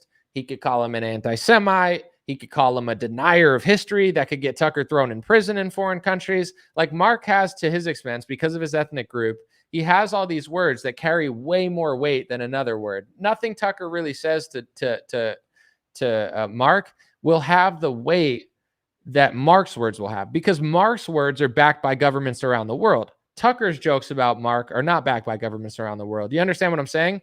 Tucker could go to prison for his opinions in Germany. Tucker could get banned in Australia for his opinions. Tucker could, get on trial in Argentina for his opinions. But it's not the other way around. So it's just a little bit weird because fully trust either of them, but by far, I feel like Mark is the way less trustworthy person, and Tucker's way more authentic than Mark. But Mark has the weight of international hate speech laws for his words. If you call Mark this, it's whatever. He calls you that, and they say you're that, your life could be ruined, and you could be banned from 15 different countries. To me, that tells me everything I need to know. Trust is earned, not enforced by, speech legislation. But that's the world we live in. So I don't know personally how people haven't figured it out yet, because it's so obvious. But if you're listening, like, this is the problem with a lot of talking heads, and why I talk about certain people that just, like, if your whole understanding of politics and history and news analysis is coming from other people that never get that deep on everything, you're just in a surface level circle, just going around Trump. Whoa, the burning flag thing, la la la. David Harris Jr. posted it. It's like, that doesn't do anything. And then 7 years later, you still don't understand everything, repeating the same ignorant things that you used to think. And that's like, there's a lot of wise older people for sure. But one of the archetypes I think that really annoys a lot of people is somebody older that's ignorant, that just hasn't learned anything in 30 years and doesn't want to learn. Or even a younger person that just is dumb and stubborn and won't listen. So it's like, time doesn't necessarily mean you know things, especially if you're just circling around the same things that you do know. Like, for everything I'm saying here, this is not a mainstream left-wing opinion. This is not a mainstream right-wing opinion. I get blacklisted from right-wing events for saying some of these things, yet nobody can articulate why I'm wrong. And my whole feed, I see everything. I see the Tucker Carlsons and the Marjorie Taylor Greens, and I see the people who hate Tucker Carlson and Marjorie Taylor Greene. I'm not stupid. There's a lot of people I like on both sides, but the people that hate Marjorie Taylor Greene and Tucker, they're not saying anything I've never heard. They're not saying anything. They're crying hate speech. They're crying hate. They're standing up like the same way the left wing stands up. You question crime statistics or LGBTQ or whatever, and the left goes, I'm standing up for my brothers and sisters in the rainbow community. All right, bro. Want me to stand up? I can stand up too. I'm not going to because I have shorts on, but you get what I'm saying. It's like, we can all stand up and then we can all sit down, but it's just a virtue signal. Like, you could stand up, Tucker could stand up, and then you could both sit in a chair and we're in the same position we were. So it's like, I'm waiting for someone to say something that actually makes sense on any of these topics, but it's not happening. So they resort to these things. Mark starts calling him names. He starts saying he's a this and a that and a this and a that. Okay, but what part of what he said, like, what made Mark so mad? The Megyn Kelly interview infuriated Zionists. They were like losing it. How dare Megyn Kelly talk to this person? And I listened to a little bit of that, and it was like, they won't even admit that there is an Israel lobby. Like, if I was, let's just say I was like pro-Israel, Jewish Zionist or whatever, right? And I'm like, I like Israel, but I like America, and it is what it is, right? I would be like, yeah, I see Miriam Adelson donating a lot of money. I definitely think there's a lot of, like, I would never in my wildest imagination, if I was them, like, deny that it was happening. Like, even if I was a Jewish pro-Israel Zionist in America that also loved America, and someone brought up the IHRA speech laws or Miriam Adelson donating money or AIPAC, I would be like, yeah, no, that I understand. That is a little lopsided, or it is, it is what it is. But yeah, no, I see what you're saying. Dude, they won't even say that. It's like, they got Brandon Tatum writing op-eds like, AIPAC isn't really a foreign lobby. Bro, because you say it's a bunch of people, that's every foreign lobbyist, people in this country lobbying on behalf of a foreign nation. They just play their cards and say, no, this isn't a foreign lobby. It's just a bunch of people who like both countries, and it's anti-Semitic to say they're a foreign lobby. It's just like any other foreign lobby. That's what I'm trying to say, is like, I'm not irrational. I don't hate any other country. I don't leverage any other country above America. I mean, obviously there's certain countries I'd want to visit more than others, but it's more from a vacation perspective than like a moral perspective. And with that being said, I'm giving so much leeway, even with Trump. I don't mind that he has Chinese students in America. I really don't. I don't think China's the enemy. I like Chinese people. They're cool. With that being said, I'm offended that they're saying they get to the top, and then we're going to kick everyone down, and that's just the way it is, or else everyone would go out of business. It's humiliating. Like, we need to move. We all need to move down so they could come, and then we need to fill out the gutters because, you know, we're gutter Americans. We need to go to the bottom. It's pathetic. It's not true, and it's offensive. Not the fact that they're coming. Same thing with Israel. Like, I would love to talk to anybody about this topic. Patrick, Bat, David, anyone. They won't talk to me. They can't talk. Like, it's maybe they think it won't get clicks, but it's like, I'm not hateful. I'm reasonable. They're not making sense. None of them. They haven't said a single talking point that makes any sense at all. I feel like if I was representing them, like if I were a PR person, I could actually help them. I'm like, if you want people to like you more and believe you more, you have to be honest about stuff. You can't just be like, oh yeah. Like, if there's any lobby in the country that 90% of politicians are taking money from, and they have like a 98% win rating, it doesn't matter what that's for. It doesn't matter if it's for gas or solar panels or pharmaceuticals or Israel. That's crazy. If you could bring to my attention another lobby that spends hundreds of millions of dollars every election, has like a 98% win rating, and literally like spends millions to get people out if they don't think they're on their side, like, I would talk about it also, but they don't have an equivalent. They just have a don't talk about that. All right, if you say so, but it's definitely not working. But someone said, I wonder why God is moving millions of people into mega cities. Psych, I know why. Well, I don't know. Someone said, read the Balfour Declaration. I've read it. It's not very long, but yeah, Lord Rothschild was given Israel by the Balfour Declaration from Lord Balfour, I believe.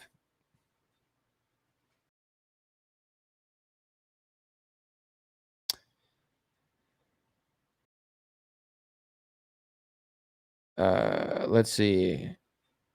We'll do one more and then I'm gonna take off. I always say I'm gonna leave, but I don't. Tucker is sus, somebody said.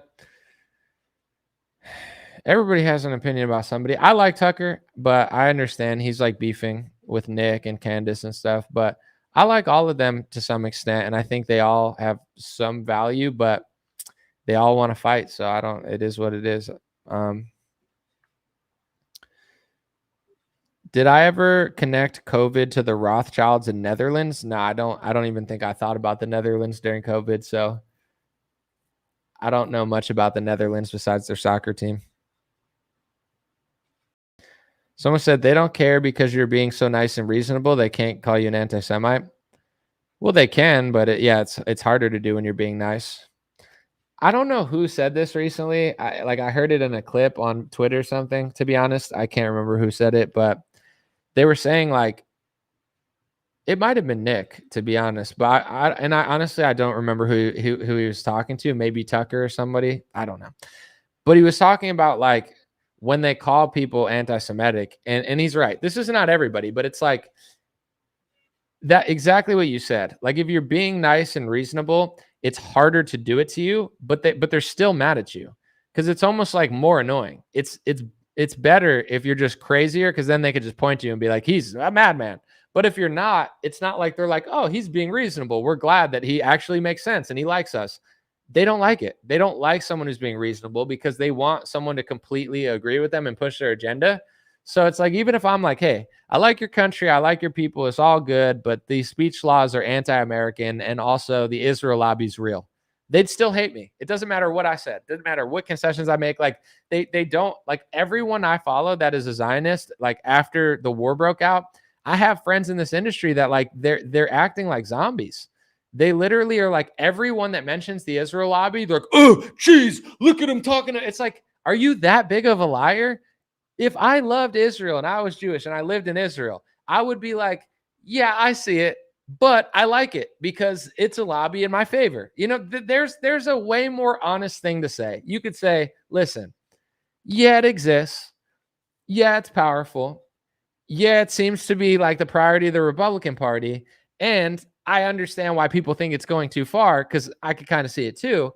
However, I agree with it and I like it because it's in favor of interests that I have. So it's the same as like if I think gas is better than solar and there's a gas lobby. Like, I like that. Like, even Thomas Massey talks about this. He's like, every lobby's not bad. There's a lobby for everything. So yes, money corrupts, but let's just say you had like a lobby for something you liked. Let's just say you like clean water and there's a clean water lobby that's real.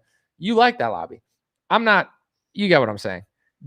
I don't see a single Zionist saying that. They're not saying, yes, the Israel lobby exists. Yes, it's the most powerful. Yes, it is influencing a lot of decisions. However, I agree with all those decisions. It's switching. So who cares? Or I don't care, but I get why you care, but I don't care.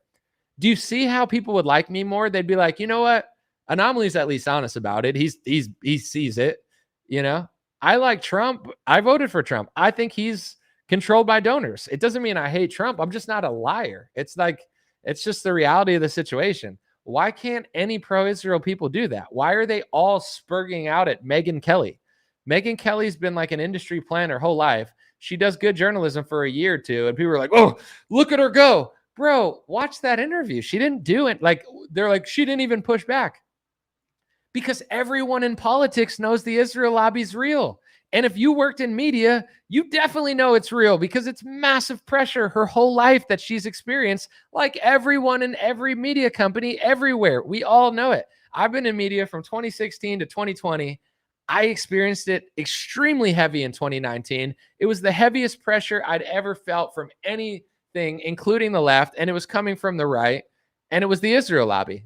It's real. Everyone knows it's real. Every journalist knows it's real. Every politician knows it's real. It's not even debatable. So why would Zionists and pro-Israel people try to make that their hill to scream on? Don't talk about it. It's over. It's like no one believes you outside of your own clique of people who are acting insane. There's a case to be made about the country. There's a case to be made about supporting it and giving them weapons and whatever, but not how you're doing it. You're doing it in a dishonest manner. It doesn't make any sense. I don't understand it. It's like creating just like people aren't even themselves anymore. They're getting in their echo chambers over there. And I just wish they would listen to what I'm saying now, because it's like there's a lot of people in this industry that I like them as people. I don't care how much they like Israel. I don't care how much they support them. I don't care. It doesn't bother me. Just be honest about it. There was a guy, Jordan Satchel or whatever. We used to follow each other during COVID. He did great reporting. I guess he's pro-Israel. Maybe he's Jewish. I have no idea. I don't care. I always liked him. I always appreciated he worked. I saw he was like a proud Zionist. He loved Israel. I don't care. It didn't bother me. I still liked him. I still appreciated him. I go on Twitter one day, and I saw that he blocked me on Twitter. I never had a bad word with the guy. I never thought, not one moment in my life did I think, wow, I don't like this guy anymore because he supports Israel. I respected him for his foreign policy and potentially ethnic bias opinions. He didn't respect me for just talking about the Israel lobby. And then I saw there's some documentary that he's a part of. Someone can tell me in the comment section, but he's a part of some Israel lobby documentary where he's kind of somehow intertwined. I forget the exact documentary or like exactly like his context, but I'm like, oh, now it all makes sense. You know, I like this person, have no issue with them, never thought a bad thing about them, but they hate me because I'm right. Because everything I'm talking about, they're taking personally because they're involved in it to some extent. But I would have to really look it up. I can't do it right now. I want to try to find it though. Let me see. I know Glenn Greenwald tweeted it one time. Greenwald. Let me see.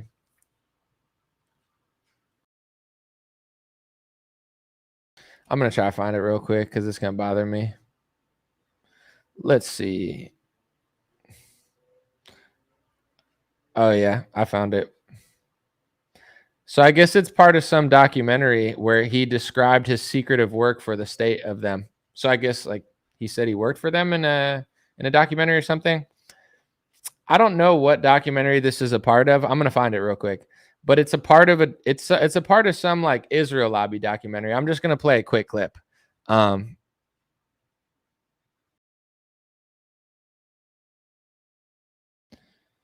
me find it real quick.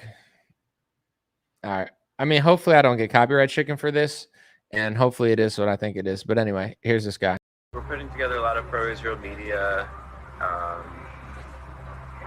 through various social media channels that aren't the Israel Project's channel.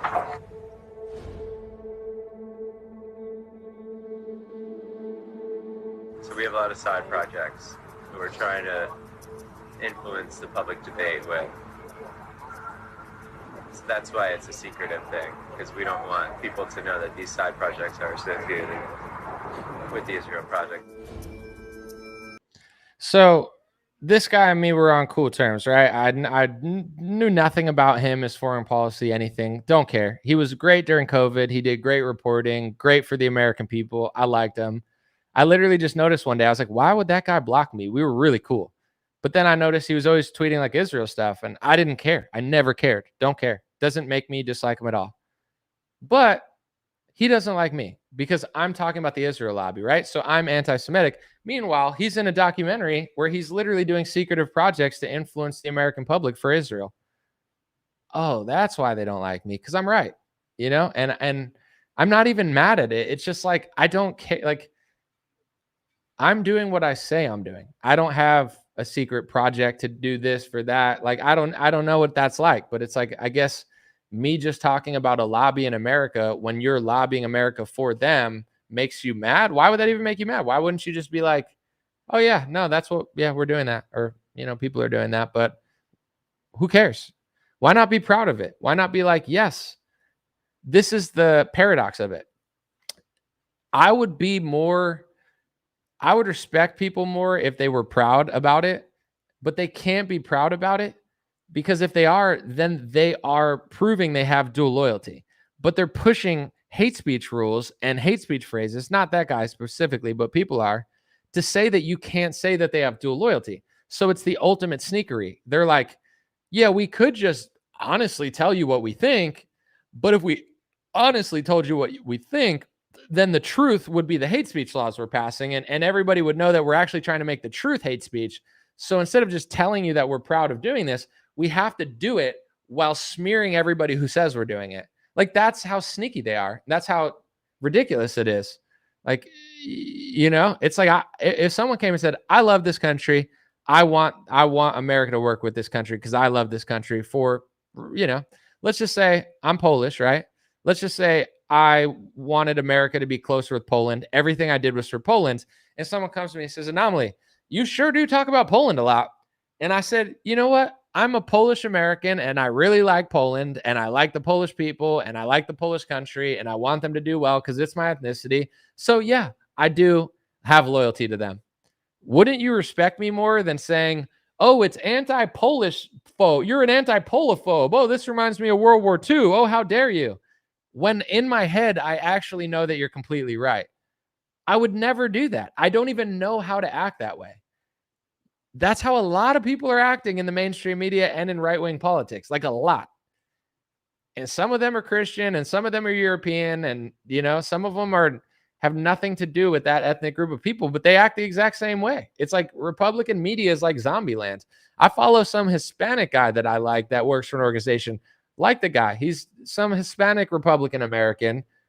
He's like, I stand with my brothers. It's like he's acting the same way too. I don't know what it is. It's like, is anybody real? Is there like a pulse here? Is this just like a whole fake psyop or something? Is this the Truman Show? Like, why not just be honest about it?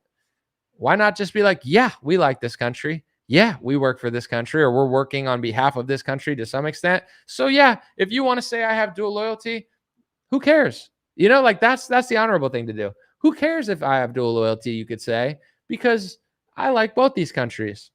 So yeah, but they don't say that. They say, that's hate speech to say that. You can't say that. Here's a speech law that says you can't say that. Sarah B. Huckabee Sanders passes into the law that you can't say that. Ron DeSantis is hyping up litter charges to stop you from saying that. Trump passes an executive order with Jared Kushner looking over his shoulder and Alan Dershowitz to the side saying that you can't say that. Now, Virginia is passing that into law, and Kristi Nolan's passing that into law.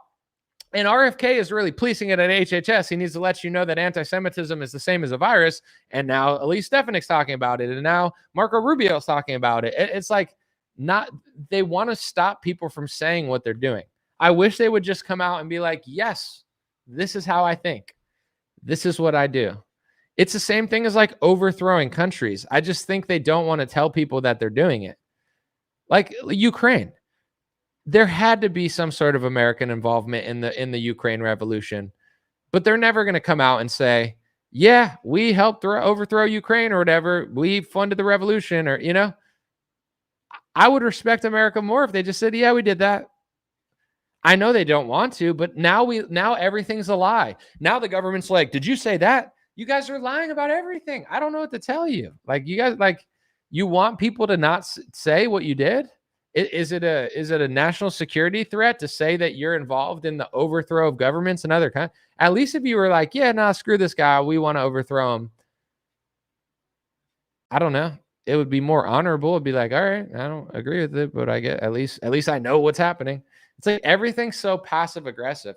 Even with like the Russia war, it's like, we're not involved, but we're giving you weapons, but we're kind of involved, but we're not involved, but it's not us, but it's us, but it's not really us, but it's not us, but it is us, you know, but we struck them, but we didn't really strike them. It was them, but we were there, but yeah, it was us, but it wasn't us. It's like, all right, dude, I don't know. What do you want me to say? Someone said if they said it out in the open, they wouldn't need to pass those hate speech laws. It's this weird game that's going on, though, because it's like there's a lot of organizations that make a lot of money. So it's the same thing that like the Al Sharpton types do, where it's like, are they really helping? Are they really being honest? Or are they capitalizing off of certain things? And it's like, does health insurance want you to be healthy? Does car insurance care if you do that? Like, there's industries now that are just wrapping themselves in lawyers and contracts to where they don't care what happens because everybody's protected by insurance. So it's like they don't even care if you're doing well or not.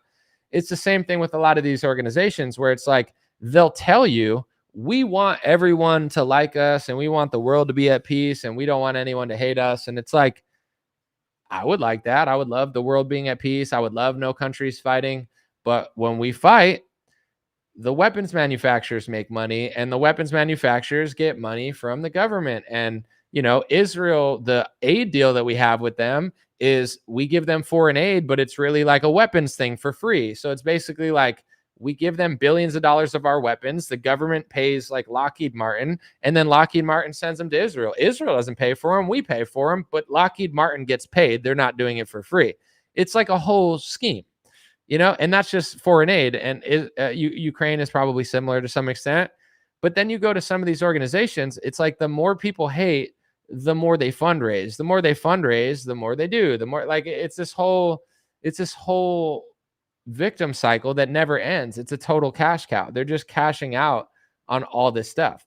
Like if no one cared about it, there would be no reason to pass a hate speech law. But there's no reason to pass a hate speech law anyway, but it's like instead of stopping doing something, they just want people to stop talking about it. Like, do we need, and I'm not trying to be rude, but do we need a racism law? Do we need Black Lives Matter, George Floyd laws that pass into place to say that, you can't say that like, big cities are violent or that one racial group is committing a large portion of the murders in most cities? Like, do we need a law to stop you from saying that? Or would the smarter decision be for those trends to go down and then nobody will say it in the first place? Nobody would even be saying that if it wasn't happening. It's true. There is no need to pass a black speech law to stop people from saying it. Could people be nicer? Sure. Do people have to talk about it? No. But imagine if the government in every state rushed to say, let's pass a hate speech law to say that you can't say that this percentage of the population is committing this much crime. They don't do that. Instead, they put end racism on the NFL things, and that's their way of pretty much doing that. They do like liberal social justice about it, and nothing changes. On the right, they do anti-Semitism hate speech laws. If you read the laws, some of them make sense, but most of them are basically just patterns that they don't want you talking about. Can't say we're doing well in banking. You are, though. And there's a historical reason for it, and you should be proud of it because if you like, who cares? Like, I don't know. Someone's got to be good at banking. You guys are crushing it. Congrats. You can't say we have media influence. You do. Like, I don't even have to get like, who owns the UFC? I already know it's not Dana White. Okay, just so happens. Whatever. I'm not even going to say his name, but he's connected to politicians. When Paramount got bought out, what do you think the chances are that I could guess the ethnicity of who bought out Paramount and paid $7.7 billion to UFC? If I guess, I'm going to be right 99% of the time because it's like always the case. All right. You could say it's hate speech, but it's the reality. How did I know? And then I look it up. David Ellison. Oh, Larry Ellison's son. Wonder what group he's part of. I don't care. I don't run media. It doesn't bother me. You know what I'm saying? I'm not trying to own Paramount, but is it hate speech to say that there's a certain group that has a massive disproportionate influence in politics and media? It's the reality of the situation. And the truth is, like, it's often coming from a level you can't really like see. So it's like, for example, and I'm not trying to be rude and I don't care. I'm just saying Dana White is the face of the UFC, right? You see him, he's got a lot of power. Dana White's the man. Ari Emanuel owns the UFC. He's the one who bankrolled it. He's the one who took out loans to basically buy it out. And now it's worth way more than he ever paid for it. He has all the power. Dana White works for him. He loves Dana White because Dana White's a great employee. Dana White's the man. And I don't blame him. But you think he can't do whatever he wants to do if he wanted to do? Of course he can. He's a step ahead of Dana White. Same with like every media company ever. PragerU, Daily Wire. I mean, Fox News isn't, but Murdoch is a clown just like everyone. So it doesn't even matter. But it's like, it's not, they need a law in America to say that I can't say that one group is doing extraordinarily well in banking and media and politics. That's what we need in this country, a law. You just don't want people to talk about it because you think people are being mean about it. The Fertitta Bros don't own the UFC. They sold it to Ari Emanuel. They own nothing now. But in general, all the laws, they're not there to protect people from hate. And I would want to have a conversation with anybody because nobody can beat me in this debate because I'm right. Oh, but anomaly, there's so much hate. Have you read the hate speech laws? They'll say no. If you have, do they need these laws? And they'll probably say, well, yeah, they help. If they help, then do black speech laws help? Do Hispanic speech laws help? Should Christians get speech laws? Do white people need speech laws? Do women need speech laws? And then they'll say, no. So only one race should have speech laws, and they only work for one religion in one foreign country. That's it. Not for us, not for America, not for Christians, but for them, it works, right? And then they'd be like, well, no. So it's like they can't debate me because they lose. They don't know. They're all they can do is scream hate. You go to any pro-Israel account, hate speech, anti-Semitic. That's all they could say. It's like a liberal screaming racism, but they never want to talk about the issue, or they never want to talk about the core of it. The left says you're racist if you don't want unfettered immigration, illegal or legal.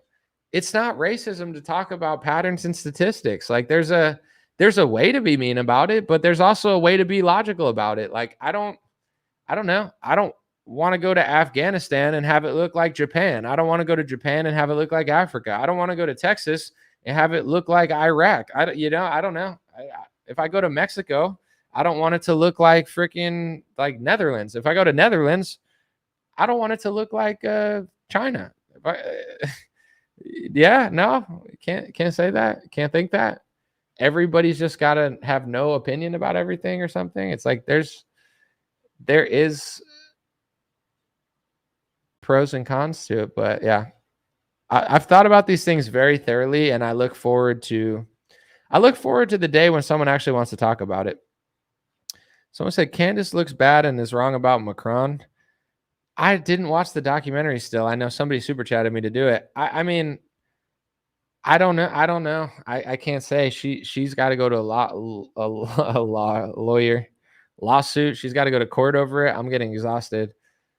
She'll figure it out, but I'm not going to say she's wrong about it because I don't know. But some people think she's right. Andreas said, actually, Nick looks like a liar when he posts clips out of context and Candace responds and he can't answer back. Everybody's got a different opinion about their beef, like people of all kinds are going to think about stuff. This is my thought about everything. I was thinking about it. Candace, Nick, and Tucker are all at the top of what they're doing. Tucker interviews the Ayatollah in Russia.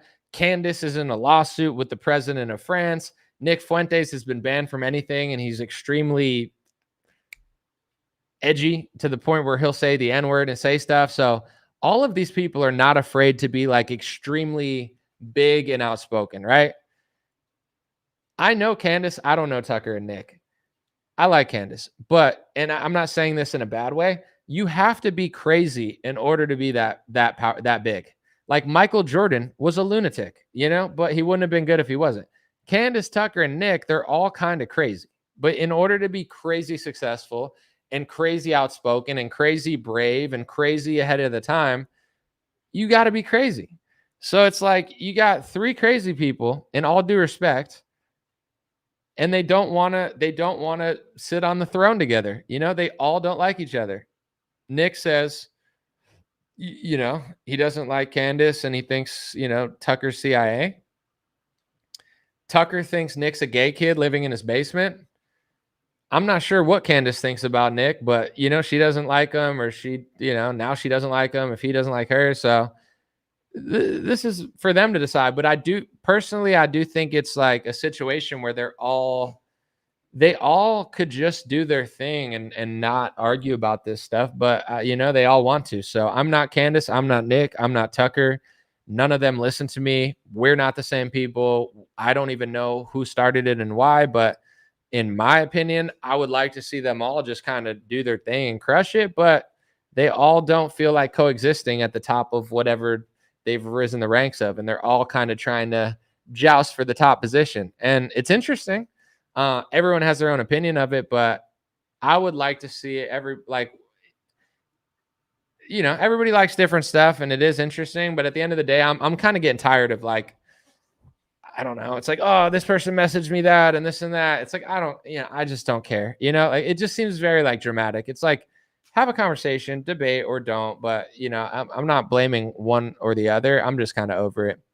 But I think they're all just so crazy ambitious and they all just don't want to have grace with each other. You know, they all just want to like have no grace with each other. And when you have three people that aren't trying to coexist and you have like a triple beef patty from Arby's. Why is Nick popular? Because he was really early on certain topics that nobody would talk about. He was called anti-Semitic by Ben Shapiro at 2016. He's funny. Like if you watch him, even if you don't like him, he's definitely like pretty funny. He's very well spoken.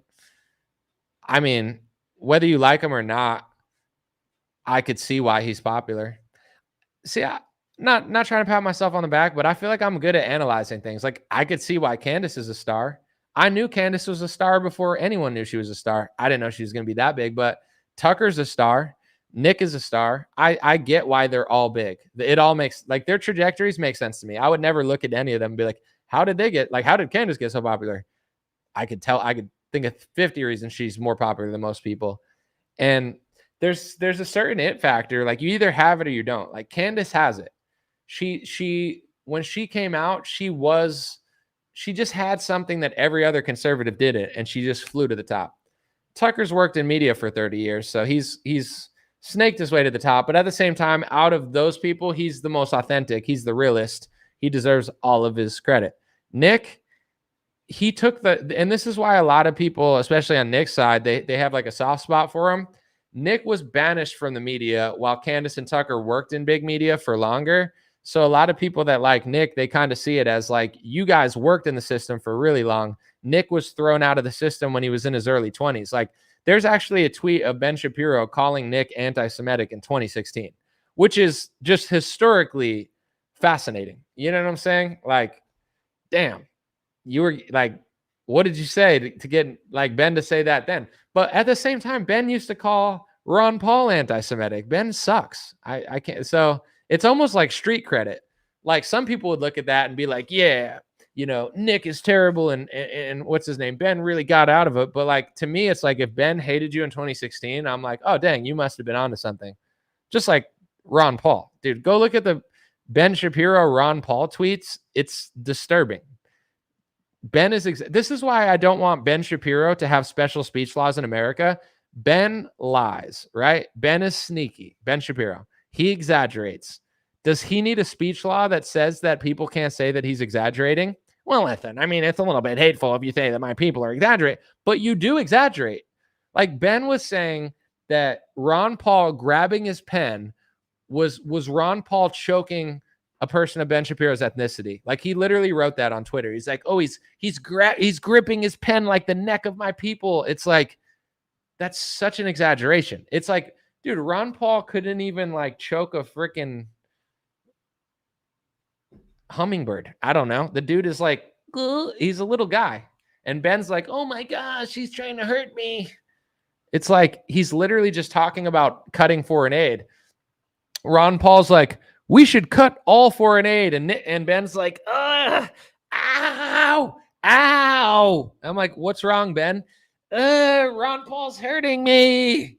All he said is he's trying to cut foreign aid to all foreign nations. Ow, it's so anti-Semitic. Ow, ow, ow. I'm like, dude, Ron Paul's the smallest guy. He's literally not scary at all.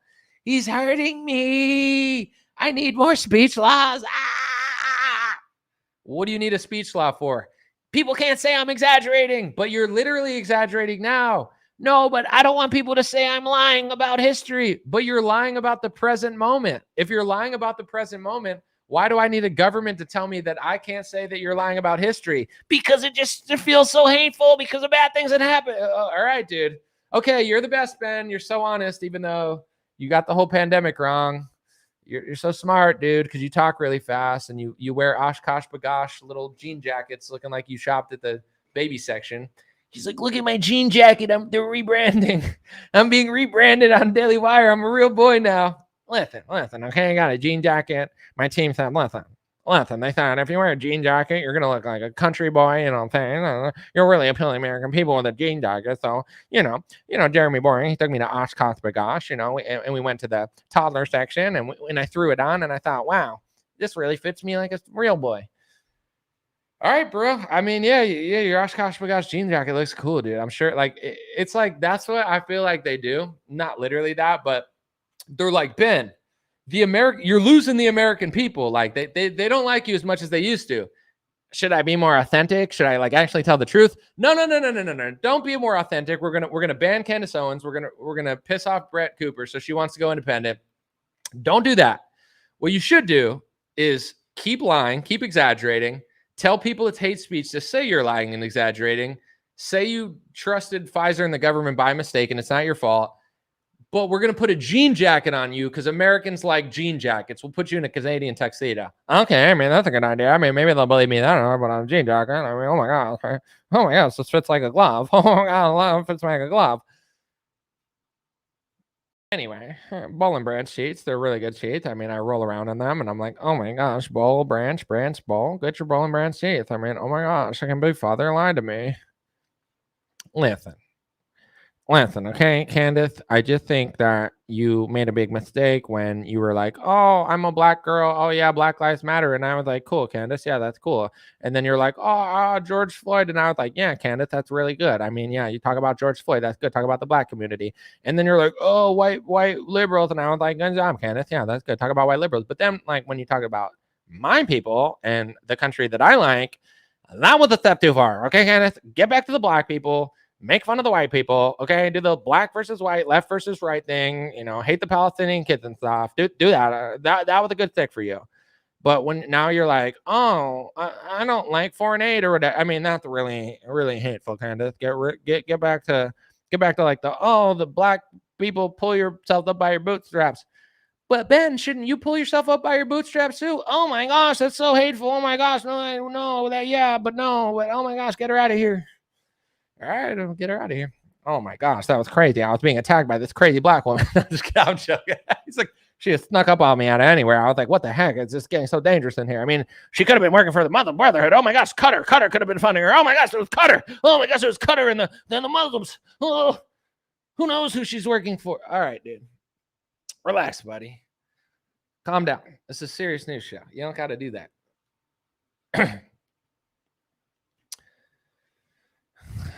All right, I got to get out of here. Appreciate y'all, but 3 hours and 13 minutes. I mean, we're putting on we're putting on spectacles like that. This is just high level stuff here, folks.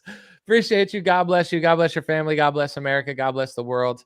I have a lot that I'm working on, but there's been a lot of behind the scenes stuff too. I know I always say that, but I do think within the next couple weeks I'm gonna have a little something for you guys, and it should be a good time. Someone said you went hard today. Appreciate it. I'll take the compliment while I could get it. Have a good one, folks. Stay safe, stay blessed, and enjoy yourself out here. It's the golden age, folks. Go check your bank accounts. Trump just put $1 million in there. No, I'm just kidding. But golden age around the corner, folks. We're working on it. Have a good one.